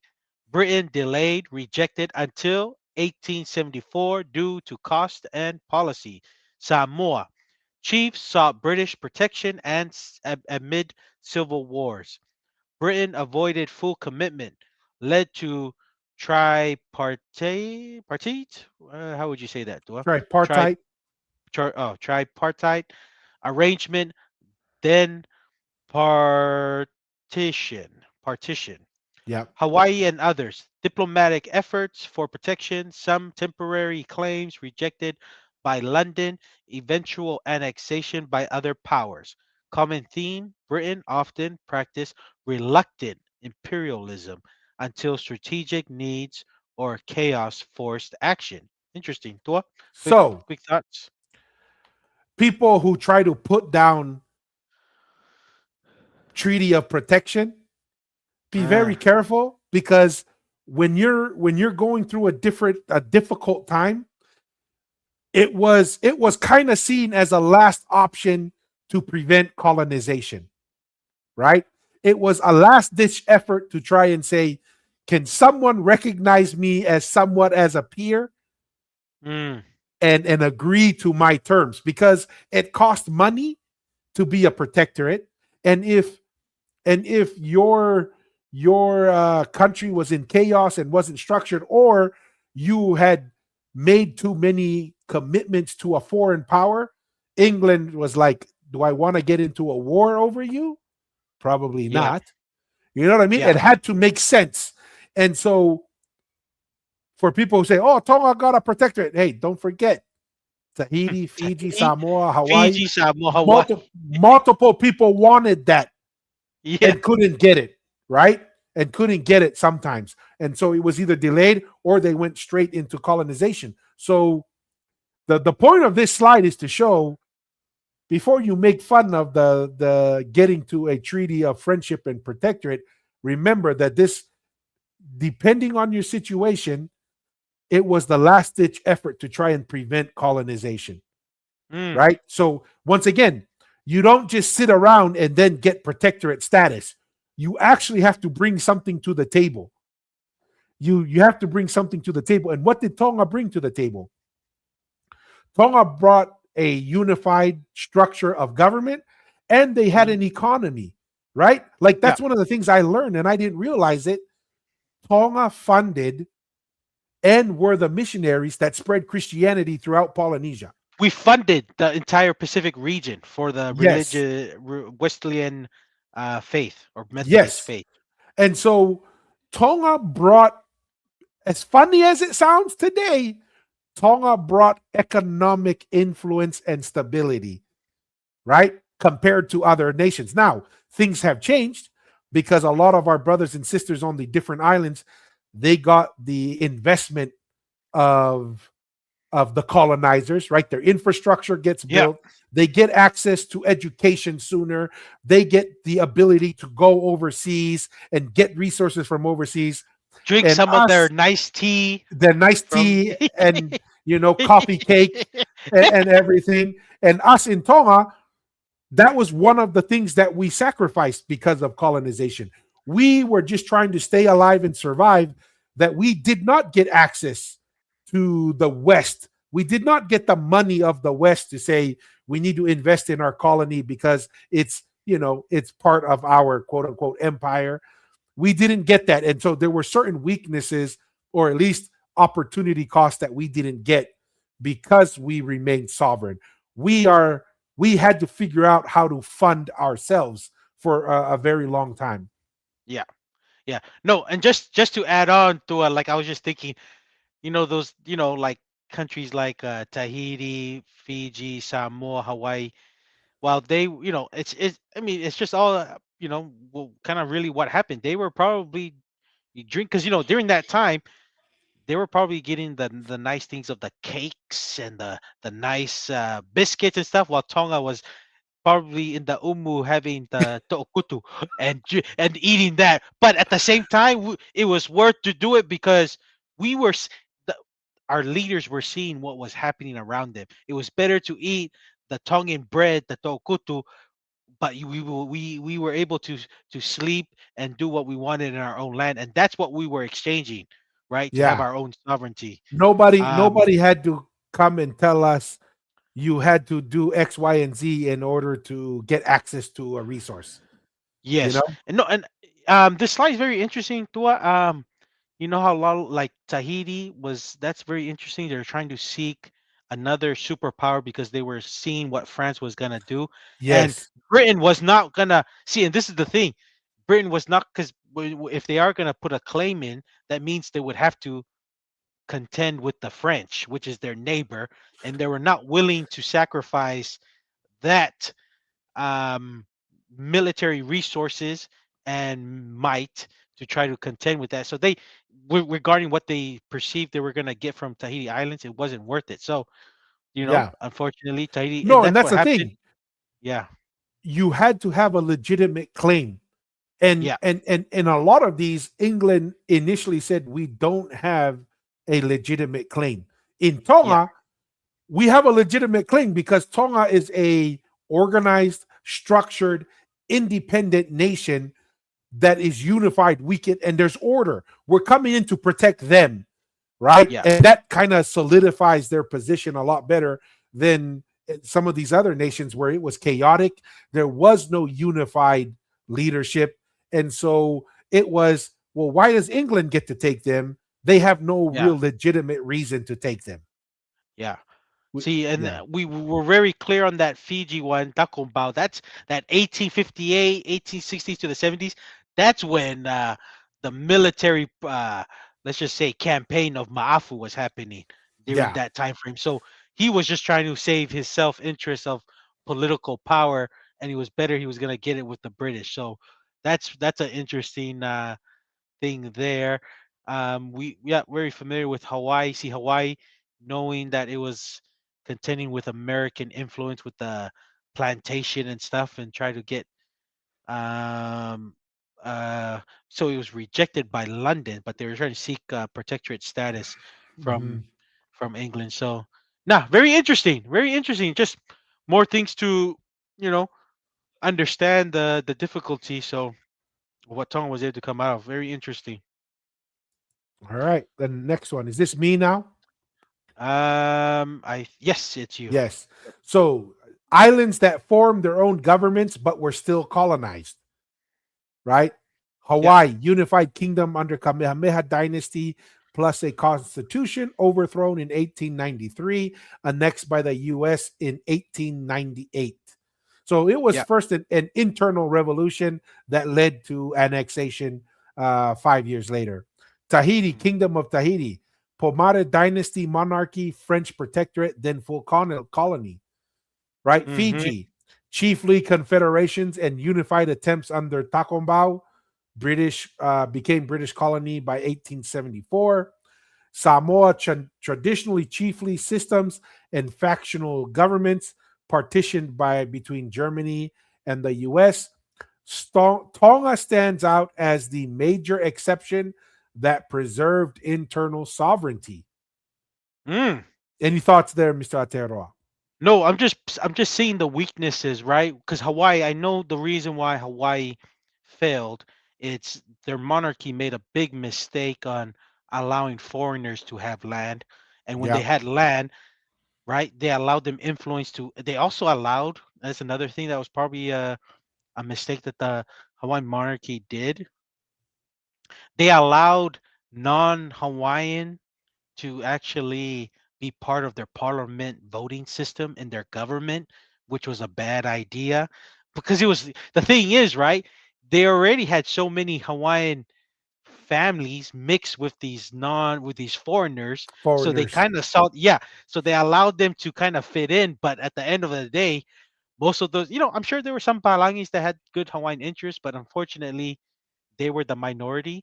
The major ones with the big influence that had, Hawaiian spouses, their allegiance was to the foreign power for bigger markets, like what you mentioned, to sell their Mhm. produce of what Yeah. Hawaiian islands had to offer. And that was the downfall with that. Real Humana quick, Dynasty Masi, monarch. before you move on, another Yeah, interesting thing. I watched this one guy and he gave an interesting perspective. And it goes back to what you were saying, Masi, when you kind of fall in love with the Western products and lifestyle. yeah, He said a lot of the Hawaiian royalty would yeah. go for months and travel to Europe and to And America indulge. And and go indulge. out and do that. And then Yeah, because they married into those palangis, the palangi guy stayed behind yeah, and started dictating. It's kind of like what you were saying, Masi. You're out going checking out the bullies, and someone came in and took over your home. He gave an interesting perspective that that's what he felt was the distraction of going and experiencing and having the Western European experience, while the Palangi stayed back behind and took over the yeah. nation. Or at least that's what his perspective was. So I thought that was interesting. No, very, very interesting. That's my thoughts there. See, I'm not too familiar with that Pomare dynasty. I know they were a powerful dynasty that kind of unified the the Tahitian islands, but and that's they probably didn't have the many, many years of knowledge of how to navigate superior powers other than your local level of Mm. politics.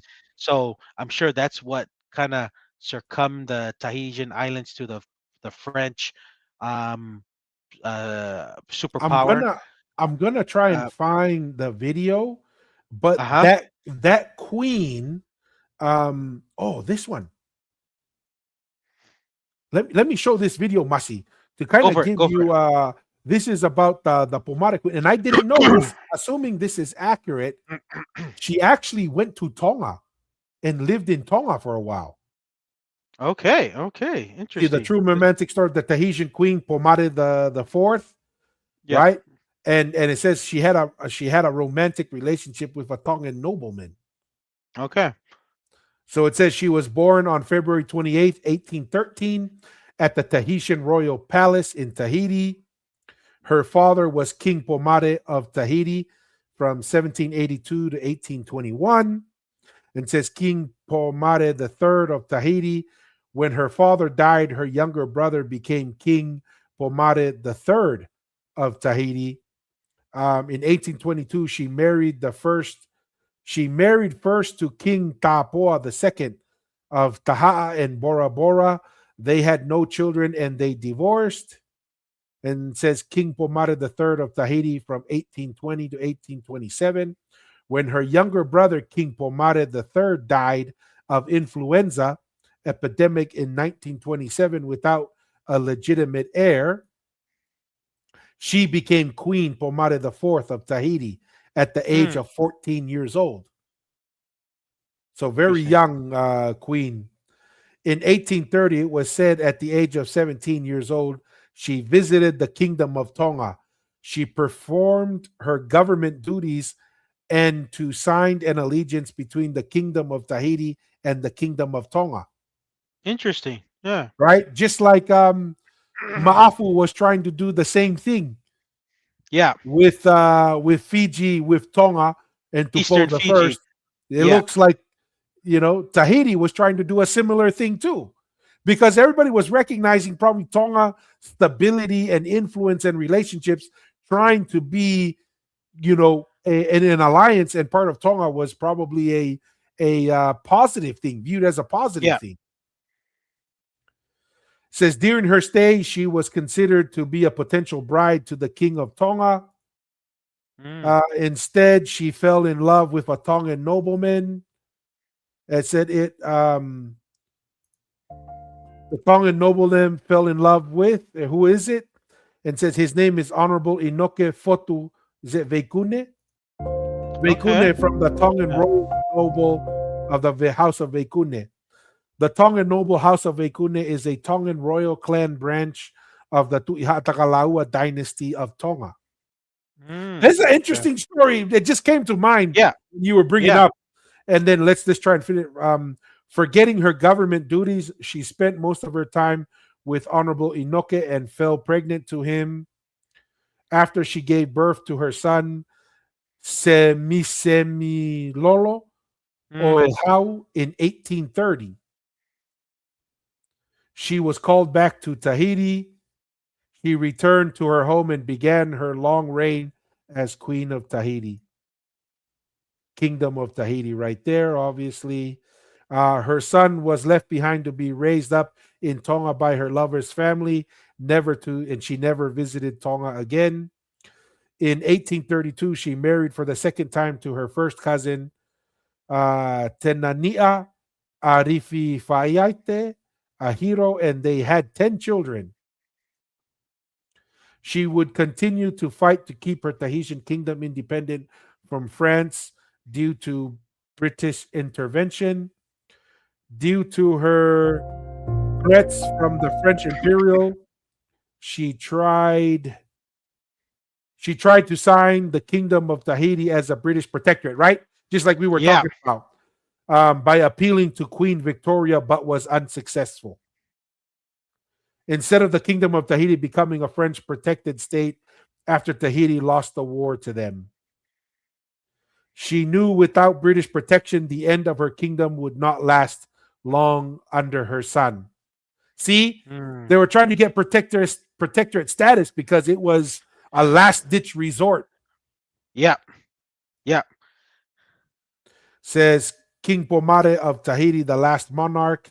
When Queen Pomare IV passed away in 1877, her son became King Pomare IV. He was the last monarch of Tahiti. The Kingdom of Tahiti became a French colony in 1880. So 1880. 3 years after she died. Yeah. You know, Like I as mean, she yeah, predicted. Yeah. yeah. And so that's why she's trying to build a relationship with Tonga. She's trying to get British protectorate status. She's just trying to find a way to preserve her kingdom. As for the Queen Pomare the fourth son, Semi Lolo Oehau grew up in Holonga village, Vava'u. Mm, He married a Tongan Rotuman wife, Akesa, and they had 6 children. Um, the Tongan Fijian descendant of Queen Pomare of Tahiti still lives on and tell their story to this day. Oh, so they live in Fiji. One of the Fiji. descendants of Mrs. Vai Lolomoli Corey, age 86, lived in Suva, Fiji to tell the story in 1968. So that's her telling the Ah, history. And then Mrs. Vai Lolomoli Corey and her granddaughter, Mrs. Meta Hussein in Suva City, Fiji, 1968. It's believed there's over 1,000 living descendants in Tonga, and Fiji are from Queen Pomare IV, Tonga noblewoman Honorable Inoke Fotu Veikune. So that's the family history there. So I mean, but this is not something new. fascinating. You know, Tahitians were marrying into Tonga. We have a Yeah. lot of oral history, thousands of years ago, hundreds of years ago, this type of marriage and relationship going on. But hey, I just wanted to bring that up because No, awesome. Thank you it for bringing that reminded up. me of that. Yeah. Sorry, Masi. Anything else to No, stick out to no. you? No, that's awesome. Thank you for that. Do I learned something on that? I didn't know. I didn't know that was a thing with the Veikune family on that. Chiefly Fiji. We understand Fiji's history with Kakumbao. It was more of a self-interest kind of thing. My understanding, yep, Samoa. My understanding with American Samoa is the chiefs wanted to be colonized by the Americans, and they literally gave it up for the Americans, and the Americans saw it as a as a harbor place. Pango Pango is known as one of the best places to harbor ships. So that's my understanding with that. And then Germany obviously had the western part. But to my understanding, with it looks like Western Samoa fought back, but the Tutuila Islands pretty much, and most of the chiefs on those islands and American Samoa, I Manua, mean, voluntarily actually gave it up without even any second thoughts on that. So no, that's my 100%. understanding with It's that. it's it's the, Yeah. it's the same thing that Takumbao does in Fiji, right? Mhm. What's the alternative? The alternative is Western Samoa has way bigger population. They have Germany, which is a pretty strong backing power at that time.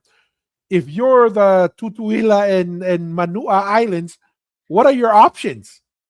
You Mm, don't have a lot of options. So you're like, I'm looking for someone who's willing to protect me. It's a protectorate status and defend me from my internal enemies, right? mm, So it's the same thing like Takumbao. It was like, man, we're running out of options here. I might as well negotiate a deal to maintain some power. yeah. But those are my thoughts there. Dua. Okay, That's like awesome. Next one. this is me. Yeah, Why Tonga sought the 1900 treaty and why it worked. What drove Tonga to seek protection? French naval pressure and unequal treaty, 1855. Growing German commercial influence and interest in Vava'u as a coaling station, 1899. A partition of Samoa. Britain wanted to prevent German expansion near Fiji. Why Britain accepted a protectorate model, low cost strategic win, control of foreign affairs, plus harbor access without full colonial costs. Tonga already had a stable constitutional monarchy, 1875, easier to influence than fully administer. Why Tonga was never formally colonized. Strong unified monarchy plus progressive constitution made full takeover harder to justify. Skilled Tongan diplomacy, playing powers against each other. Britain got what it wanted, foreign control, no rival bases, through the lighter protectorate model. Quick thoughts, Tua? yeah. I mean, a lot of people forget that one of the best, if not the best, natural harbor in Polynesia is in Vava'u, right? That's Vava'u is well recognized as one of the best natural harbors. That's one of the reasons why England wanted to make sure they were influencing Tonga because they didn't want Germany or someone else to use that harbor, a very strategic harbor, to potentially influence in Fiji and other areas. So that's something that a lot of people don't always recognize. The other thing too is the growing commercial influence. The big challenge that Tonga had, we had not fully And it seems like even to this day, we haven't fully figured out finance, how to Mm. manage money, right? And so what happened was Tonga got into a decent amount of debt to Germany, if I understand correctly. Yeah. And Vava'u had become a pretty strong, like, trading area because So of it the was. harbor going in and out. It Did they had ever become make? Did they ever make as much or close to what Tonga Tapu was making financial wise for Tonga, or they were it. getting close? They were getting close because of the German influence. Trades. Yeah. The trade coming Yeah. in and out. I mean, that's what people say. Vava'u wanted to be their own nation at some Yeah. point, right? That's the They joke. they they wanted Vava'u was they wanted to be colonized. Is that what you were saying? Vava, Because Vava'u was tasting the coffee, cake, and the tea, and it's like, you know what? I can get used to this. And even yeah, to this day, Vava'u has a high German yeah, mix rate, right? The yeah. Wolfgrams, was it leeches? I mean, there's a Samps. Santh, Yeah, there's a lot of yeah. those. I mean, Love but German. Vava'u had become a pretty influential trading area.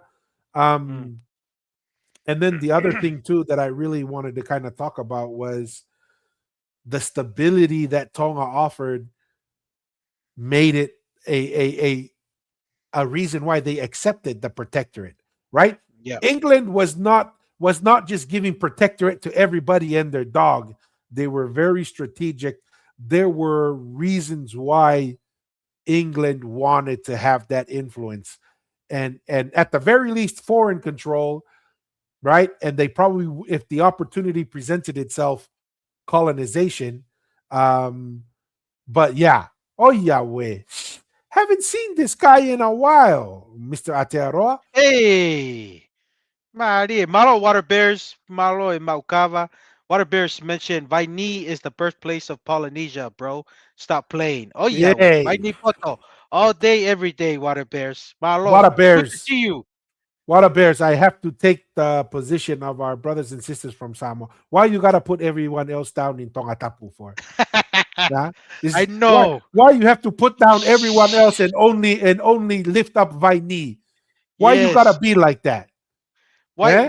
why why is Vaini the Poto one compared to our current Mua folks right now? To what's Yeah, going on?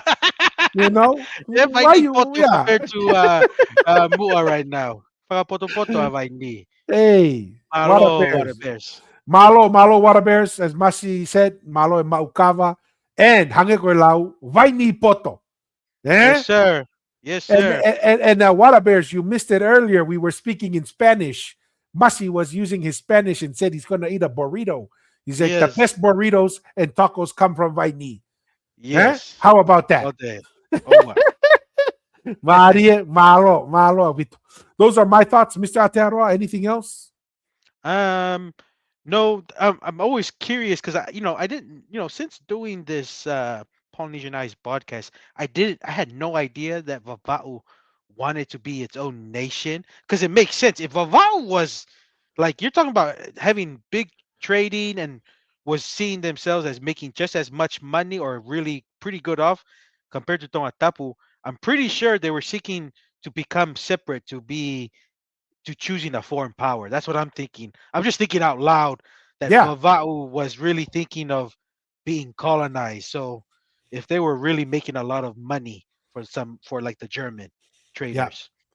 No, Very interesting. 100%. Very, very so. Very much so. All right. Is this me or Me? you? This is This is me. me? Yeah. Okay. Why this history matters today explains Tonga's unique continuity of monarchy, constitution, and land tenure system.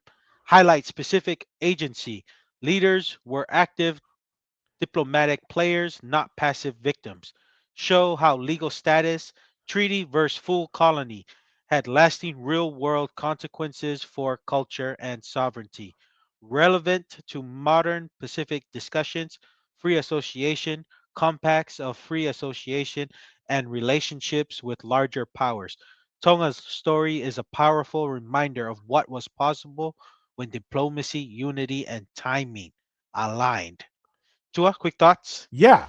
Like, once again, you cannot come, at least, and we're waiting for anyone. I invited Meow Sao Sao to come and Yeah. join us because she was like, I can tell you guys why Samoa has maintained all its culture and everything. And I said, hey, we are more than willing, Meow Sao Sao, for you to come and join us and tell Yeah. us, because our perspective is this: it is a very difficult thing to say, I got colonized, I got totally dictated to how I should behave, how I should do things, and say, you are the one who is the one who maintained your culture, and then come, especially when you're saying it to Tongans who have maintained sovereignty Hmm. since for thousands of years.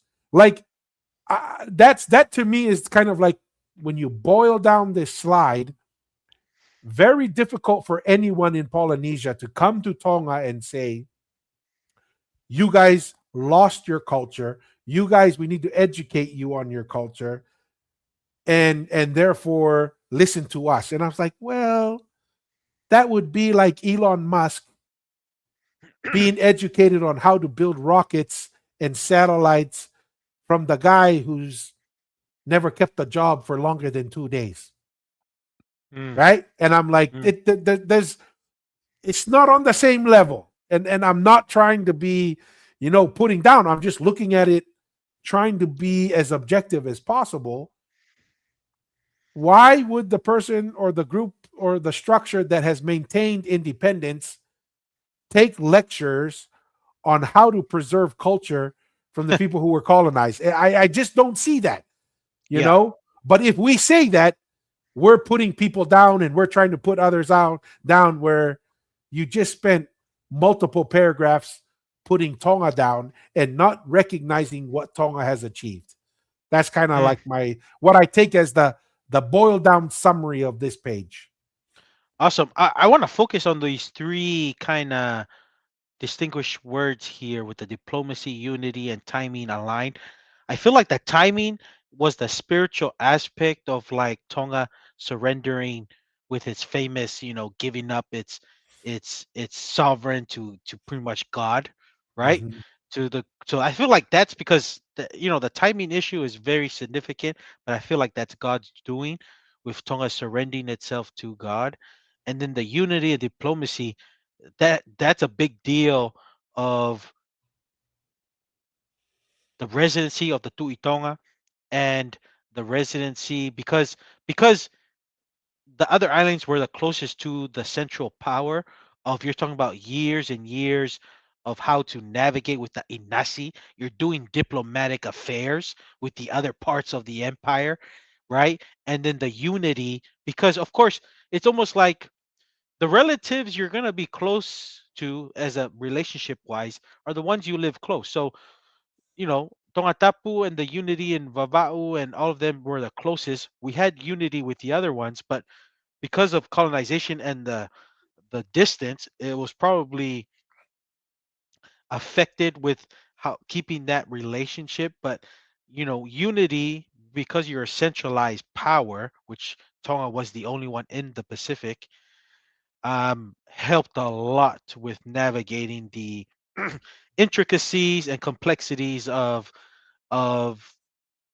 dealing with foreign powers in their way of game. Mm, So mm, um, that's kind of my thoughts there. I kind of put the timing with Tonga giving it to God, unity and the diplomacy. Diplomacy, I think it's the Inasi and the Polo Polo that happen twice a year.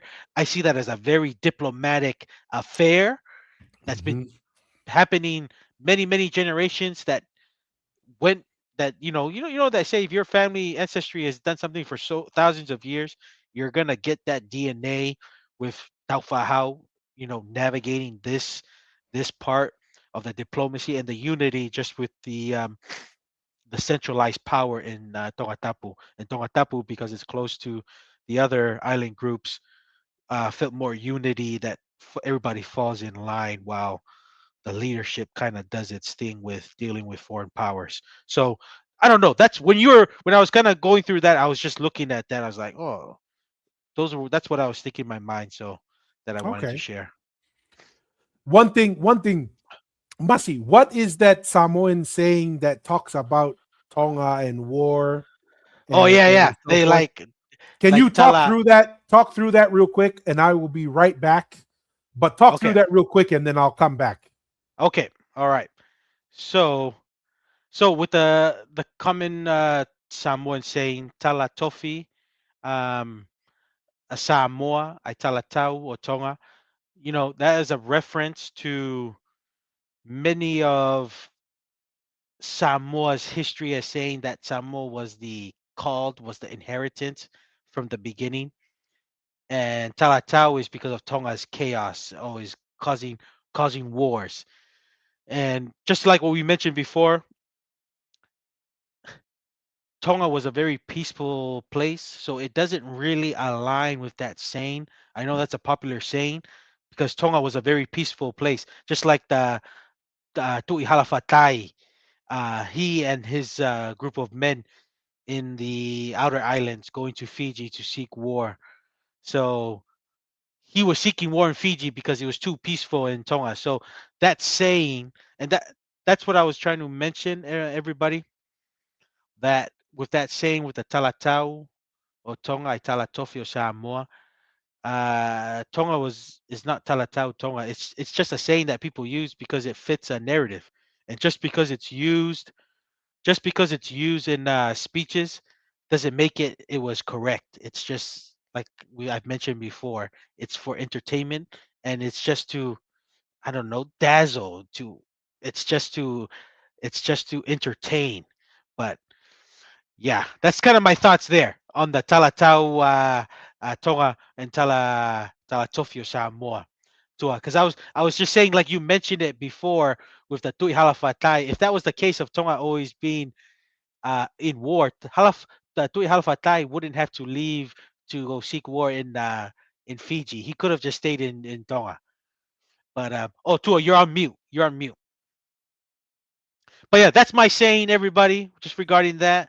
I know it's Yes. popular in Samoan speeches, but I just thought I would just share No, that. share that. I asked you to share that because I have a thought to build on that. I think What a Bear's cover was too strong. I had to do a little potty break. It's a No little worries, no worries. overwhelming. Imalo he cover by me. Um, but the reason why I wanted you to share that, Masi, because I think that's a little example of what we're talking about. That's an oral history that is kind of recognized and used. Would you say relatively common in Pretty in in common. in It's Samoan circles, right? it's common enough that I've heard it used in the Samoan parliament. So it's pretty common. Yes.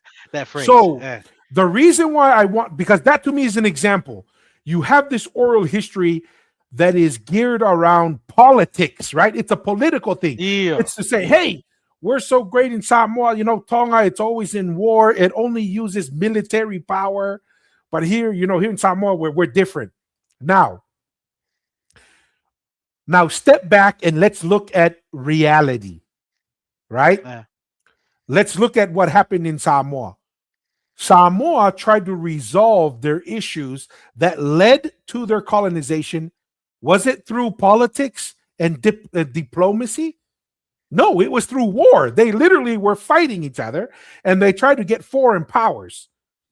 And that's what drove it, was that lack of cohesiveness of mm, these, because there was no centralized power, no long-term history of centralized power. It was always decentralized because only Tonga Tapu, the Tui Tonga, was the one who had centralized power. yeah. Now, the reason why I say this is we just spent how many slides now? About an hour talking about how Tonga, through diplomacy, through cohesive unity, navigated colonization and maintained its sovereignty, right? Mm, Tonga wouldn't have been able to do that if it only understood military power.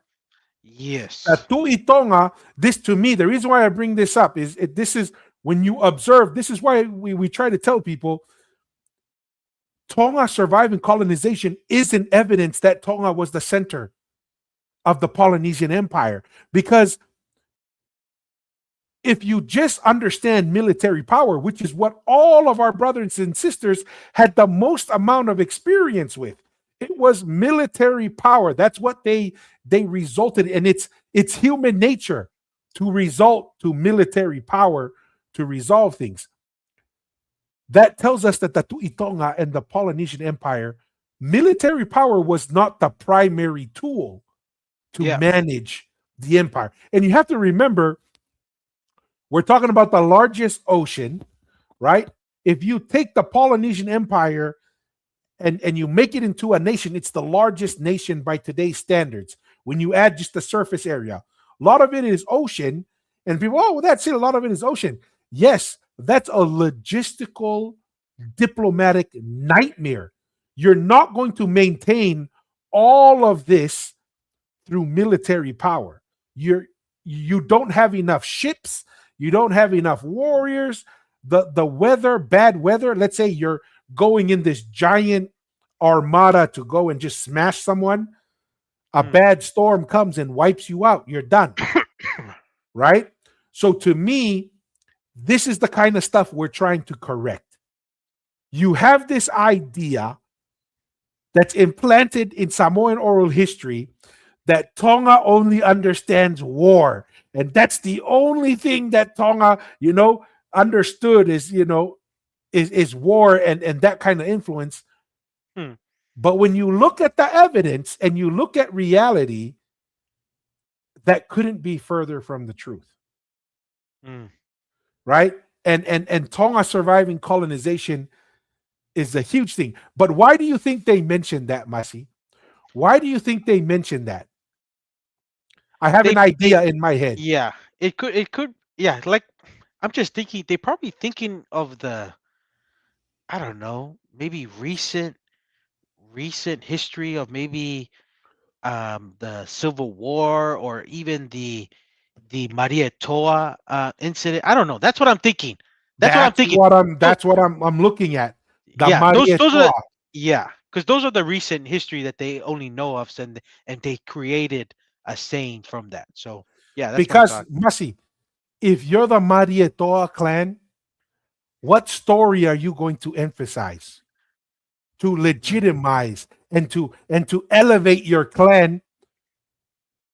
We are the heroes of the story.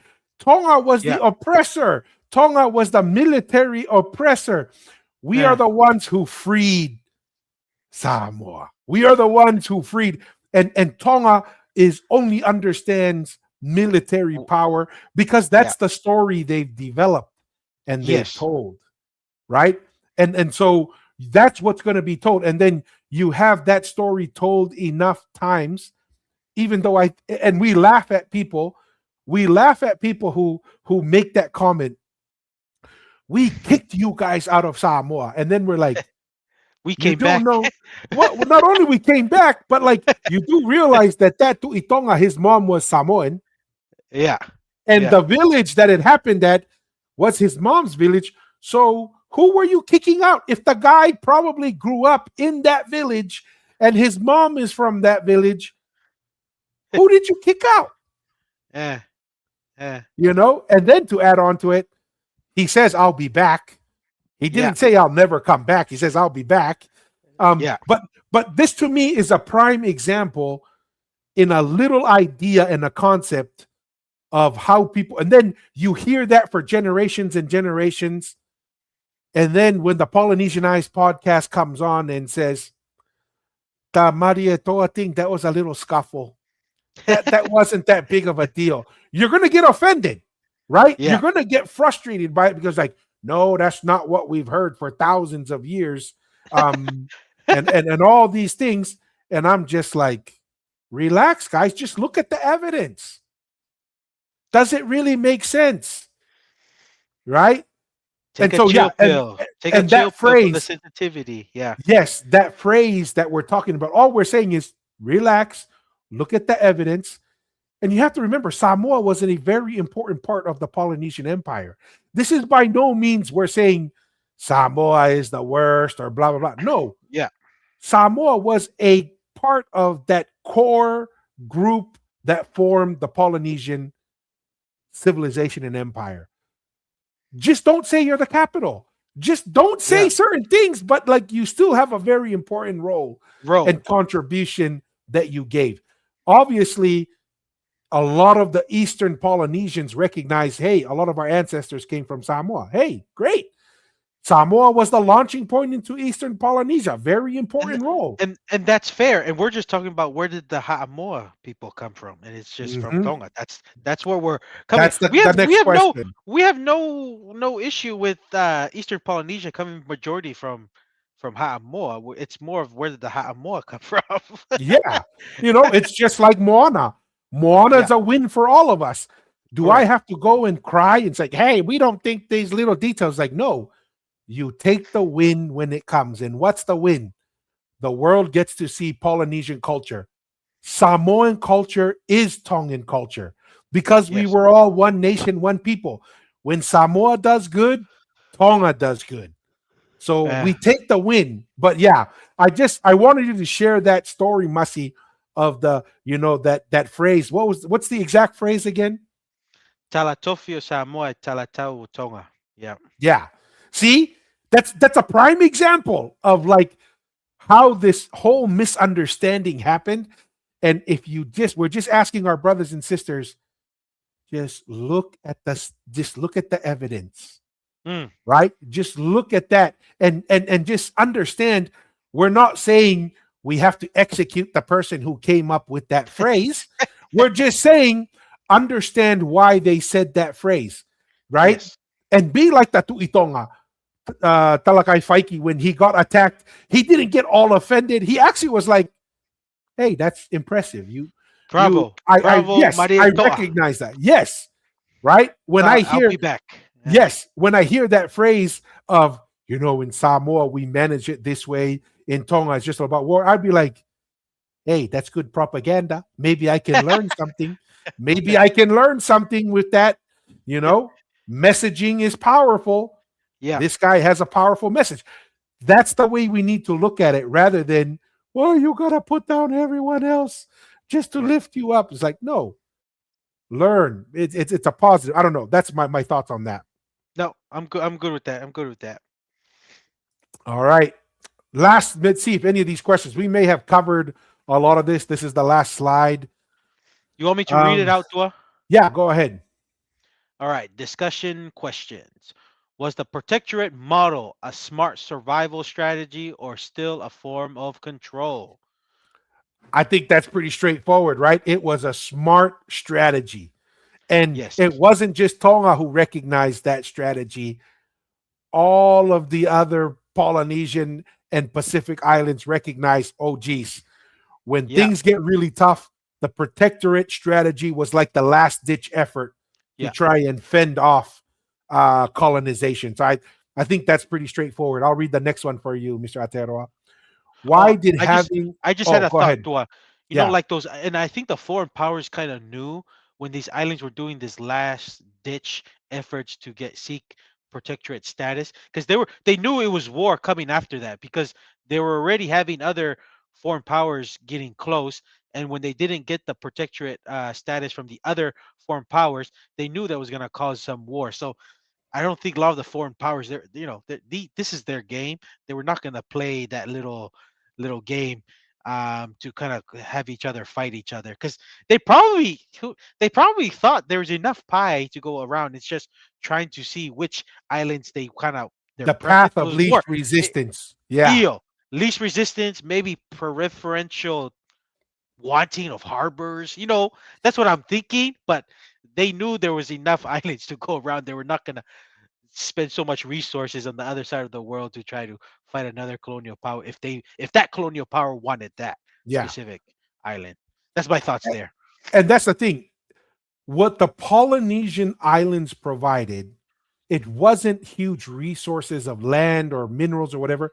It was geographic location and positioning, right? Because they're all Yep. trying to find trade routes between the big markets, but you had to find good stopping points and geographic locations that were good stopping points in between the large markets. Yep. All right, next one. Why did having a strong constitutional government help Tonga but not save places like Hawaii or Tahiti? Any thoughts on that, Mr. Ah. Atearoa? Did Tahiti help me refresh? Did Tahiti have a constitution or anything, Tua? Oh, Yes, yes, really? yes. They had a government, Okay. they had a constitution, they had a king and queens. Okay. Well, I think the biggest difference. I'm assuming the Tahitians wrote their stuff in French or English. Their constitution is. I think that's the biggest difference. Hawaii and Tahiti's lack of probably just probably part of it is just part of being young. Those Mhm. islands are relatively young. They didn't have the necessary generation of experience of how to deal with foreign The powers. little details that seem small but Yes, are very important. and what Tonga did different because Tonga has the experience of how to run, you know, empires and entire Polynesian nation. Them knowing that they're dealing with non-Polynesian, the only ones to have written their constitution in Tongan, and I'm pretty sure the Tahitians and Hawaii. I know Hawaii for sure was English. Tahitians with either French or English their constitution, but they didn't have it in their native language to try to give you the upper hand in local affairs because you just gave if you have everything in the same playing field, you're gonna lose. And I've mentioned that before.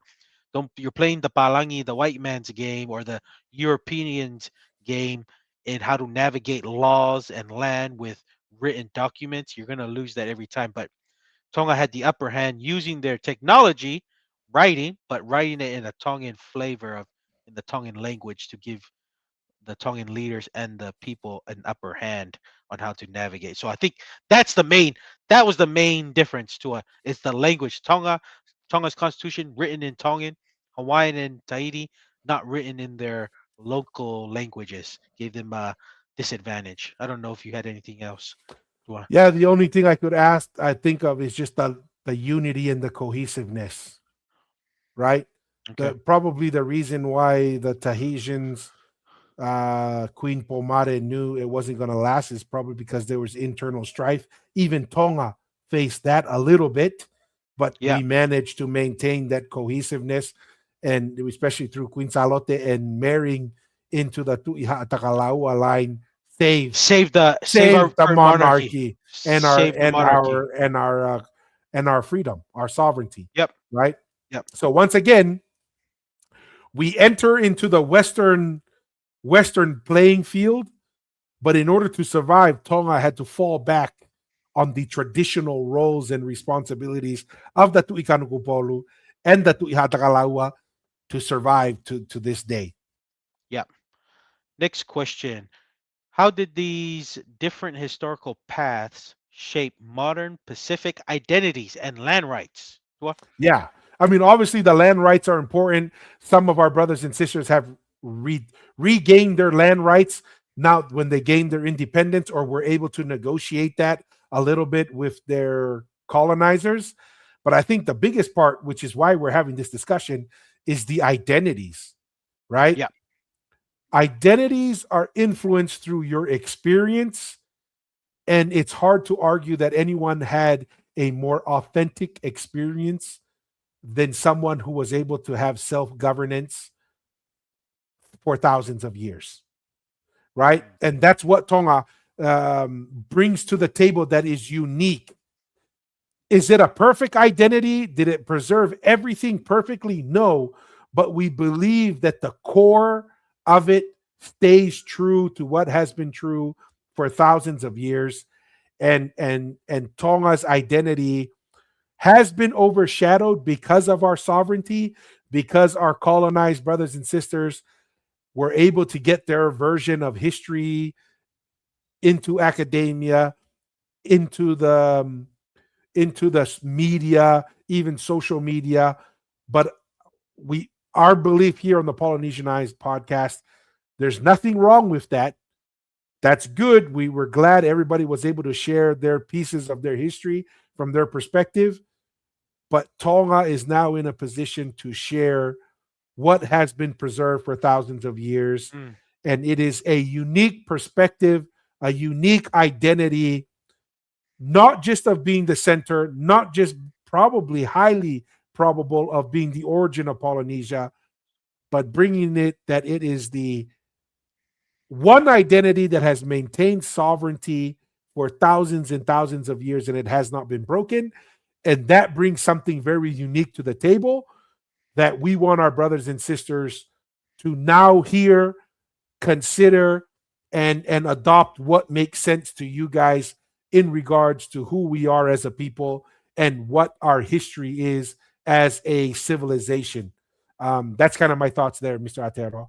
Anything you want to Yeah, add? yeah, yeah. No, there's some trickling like effects because of the different historical paths shape modern Pacific identities and land rights, right? These preserving your land from the Tongan perspective, that is your that has trickled down to what is happening in rugby league with the matema Tonga. Like to me, that's the perfect analogy. Why did it take a little we're a small population, but there's no Pacific island that was able to fill out a stadium that was not part of the big super countries. In Polynesia, we were the only ones to fill out with that when the World Cup happened with Taumalolo and Fifita choosing to Yet we're the play. smallest. We're the smallest, and we were able to fill out stadiums. That is, to me, that is the analogy of preserving the different paths, right? The different paths of preserving your your identity because it trickles down for how many generations removed your ancestors may have lived overseas or whatever. There's still that strong cultural identity is because Tonga has never lost its sovereignty. So it's much easier to pass that specific identity to the next generation to go as long as however it can go, right? So that's some of the different paths that Tonga was able to maintain, right? When you have the other Polynesian nations, you're dealing with many of them, you know, having history of saying you know they're let's just say if you're a Samoan, maybe their heritage was not as important as during your German heritage or British heritage. So when there's an event happening, you're kind of 50-50 if you're going to go and support or whatever. You know what I mean? That's what I'm trying to Yeah, say, that it took Tonga to kind of revitalize. This is what Tonga's impact to the Polynesian nation is, that remembering your heritage is important, and that you support and you give, like I said, man, no one does. I don't know many Polynesian nations for their high school alumni get together to have feast for a week for your high school alumni, and it's a whole week event for 100-year, celebration of your school. I've never, even when they have 50, we reach a 50-year mark. I don't yeah. know many Polynesian nations that do that, even in Or Samoa or or or in raise Fiji or raise $1 million in one night. one night. No, I'm serious. Like the amount of sacrifice that these people, and the reason why people always think like, man, why do Tongans always go all out? It's like, dude, it's their identity. They talk about this and that, with the finances, but I mean, I'm not gonna talk about that because that's a family's individual choice. But to me, the reason why people do that is their identity that hasn't been unbroken, that they able to practice those things. Because you don't see it in our other Polynesian cousins. That's what Yeah, I'm saying. It's because of that interruption that's happened with the colonization. And that's the difference in many of our upbringing, you know, with our fellow Polynesian brothers and sisters. But to me, that's the analogy I can put of the different paths that's happened with the Pacific identities and land rights. And that goes with land. Your land is your identity here on this earth. I always stress your spiritual identity is most important, but the next thing after your spiritual identity, if you have no land, you pretty much have no identity.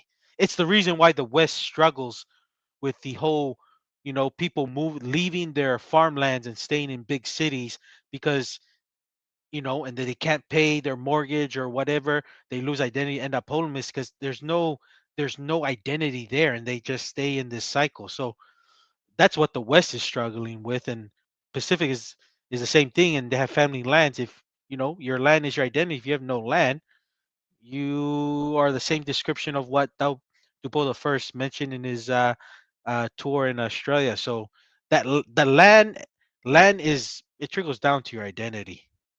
That's all races, I would say. 100%. All right.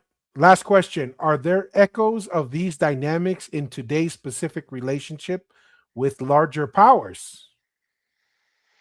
Ooh, are there echoes of these dynamics in today's Pacific relationships with larger powers? Ooh, I would say yes right now, right? The big Hmm. topic that many Pacific nations are dealing with is the China? superpower of, yes, the superpower of America, and China is a emerging, trying to get to that superpower status, and China has been doing a lot and navigating that tender line to don't pick a side and to feel like you're giving up too much of your let's just say your sovereignty is a very delicate line to walk on. So um, I think that's what's going on for all Polynesian nations, because finances, and see, and this is the thing, right? Tonga is one of the blessed places that you can have land and not pay any land tax, but that's still your land, right? And that's a big, well, everyone, if you live in the West, everyone pays land tax or land rates here in New Zealand and property taxes in America. That's what helps fund a lot of these things. You don't pay that, you lose your land. You lose your Hmm. land. But in Tonga, it's not, because, like I mentioned before, the land is your identity. So I feel like you know that's part of the reason why, probably, I don't mind us not having resources like that, because that freedom of not have to pay taxes every year for land rates and property tax, dude, that's a blessing. That's a So resource of its own. that's a resource of its own. But at the same time, there's, you don't want to be left behind in the in the world on trying to catch up with technology and stuff, and Tonga's navigating in our own way, but trying to balance the the powers of China and more of probably the West as a whole, and just trying to stay trying to stay independent from picking a side. That's what it seems like it's happening. I don't know if Hmm. you probably have more in depth on No. that. Well, what are your The, thoughts? the the only thing I would add to that, because I agree 100%, this still exists today, right? The superpowers are still trying to find Yeah, strategic. The reason why they're interested in the Pacific and Polynesia is not because we have these crazy resources. It's location. strategic Mm, geographic advantages. mm, That's what it's looking for, right? And currently, it's vote in the United Nations. Tonga, I think the Samoa have a vote in the UN, yep. in the United Nations. So even though we're super small, but we have a little vote in the United Nations. That those are little political moves. So those still exist. The one that I really want to kind of highlight before we go to closing thoughts real quick is there is an invasion of ideas, and these ideas, these woke ideas, these very Western ideas that can can change what we have in Polynesia, um, is like we talked about. Democracy can be a threat to the Mm, land and to the identity of Polynesians. We have to be very careful. We don't just turn around, copy and paste what the West has done. We're not the West. yeah. We are a very specific group of islands in the Pacific who have a very specific culture, a very specific history, a very specific identity Heritage. and Yes. heritage that kind of makes us a cohesive unit to an extent. even though we're individual nations, we just have to be very thoughtful that these ideas don't just come in and make us change the way we think, the way we behave, to the extent that it makes us at risk of losing who we are. Mm. Prime example, pure democracy, right? Remember, once you become pure democracy, any foreigner who comes in has the same vote and privileges as you are. I'm not saying that that's bad. I'm just saying be wary that when you do that, it's only a matter of time before your indigenous influence and valid claims to the islands no longer matter, Yep. right? And if you want to preserve that, you have to be very thoughtful, and that's a unique thing outside of the superpowers that are attacking us, so to say. Mr. Atero, closing thoughts for the evening. Simple and short. Appreciate everyone, your support and viewership. Also, special shout out to a lot of our followers that are always defending our little short clips on the comments and stuff. Always appreciate you guys, and also new viewers and new followers.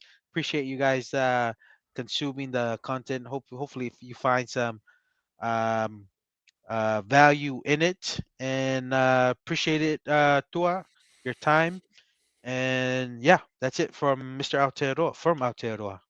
Malo Masi, Mr. Atearoa, as always, like you, Masi, we do this for the love of the game. You know, we will do this as long as we enjoy it and as long as we think it provides value, not just to us, but more importantly to all of our viewers. Want to say thank you for everyone and say every like, every share, every comment. It goes a very, very long way, and we greatly appreciate it. Cannot say enough to our paying members. That's Mm, another great way. If you want to contribute, I think it's like $5 a month for one membership and then 10 or $15 for another membership. Another great way to contribute, and throw a digital kava bag in the comments. Um, really appreciate our brothers and sisters in Samoa. Believe it or not, we love you guys. We are Samoan. We love our brothers and sisters in Fiji. We are yes. Fijian. And as always, we believe we are one people, and if we come across as trying to put anyone else down in Polynesia, we're not. But we are very staunch in saying we have a very specific position.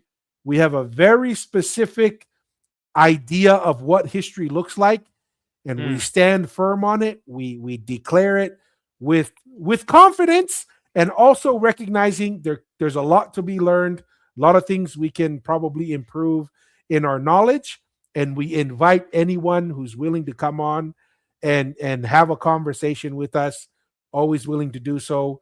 Like we end every episode, we say be bold, don't be afraid to ask hard questions, but always, always stay curious.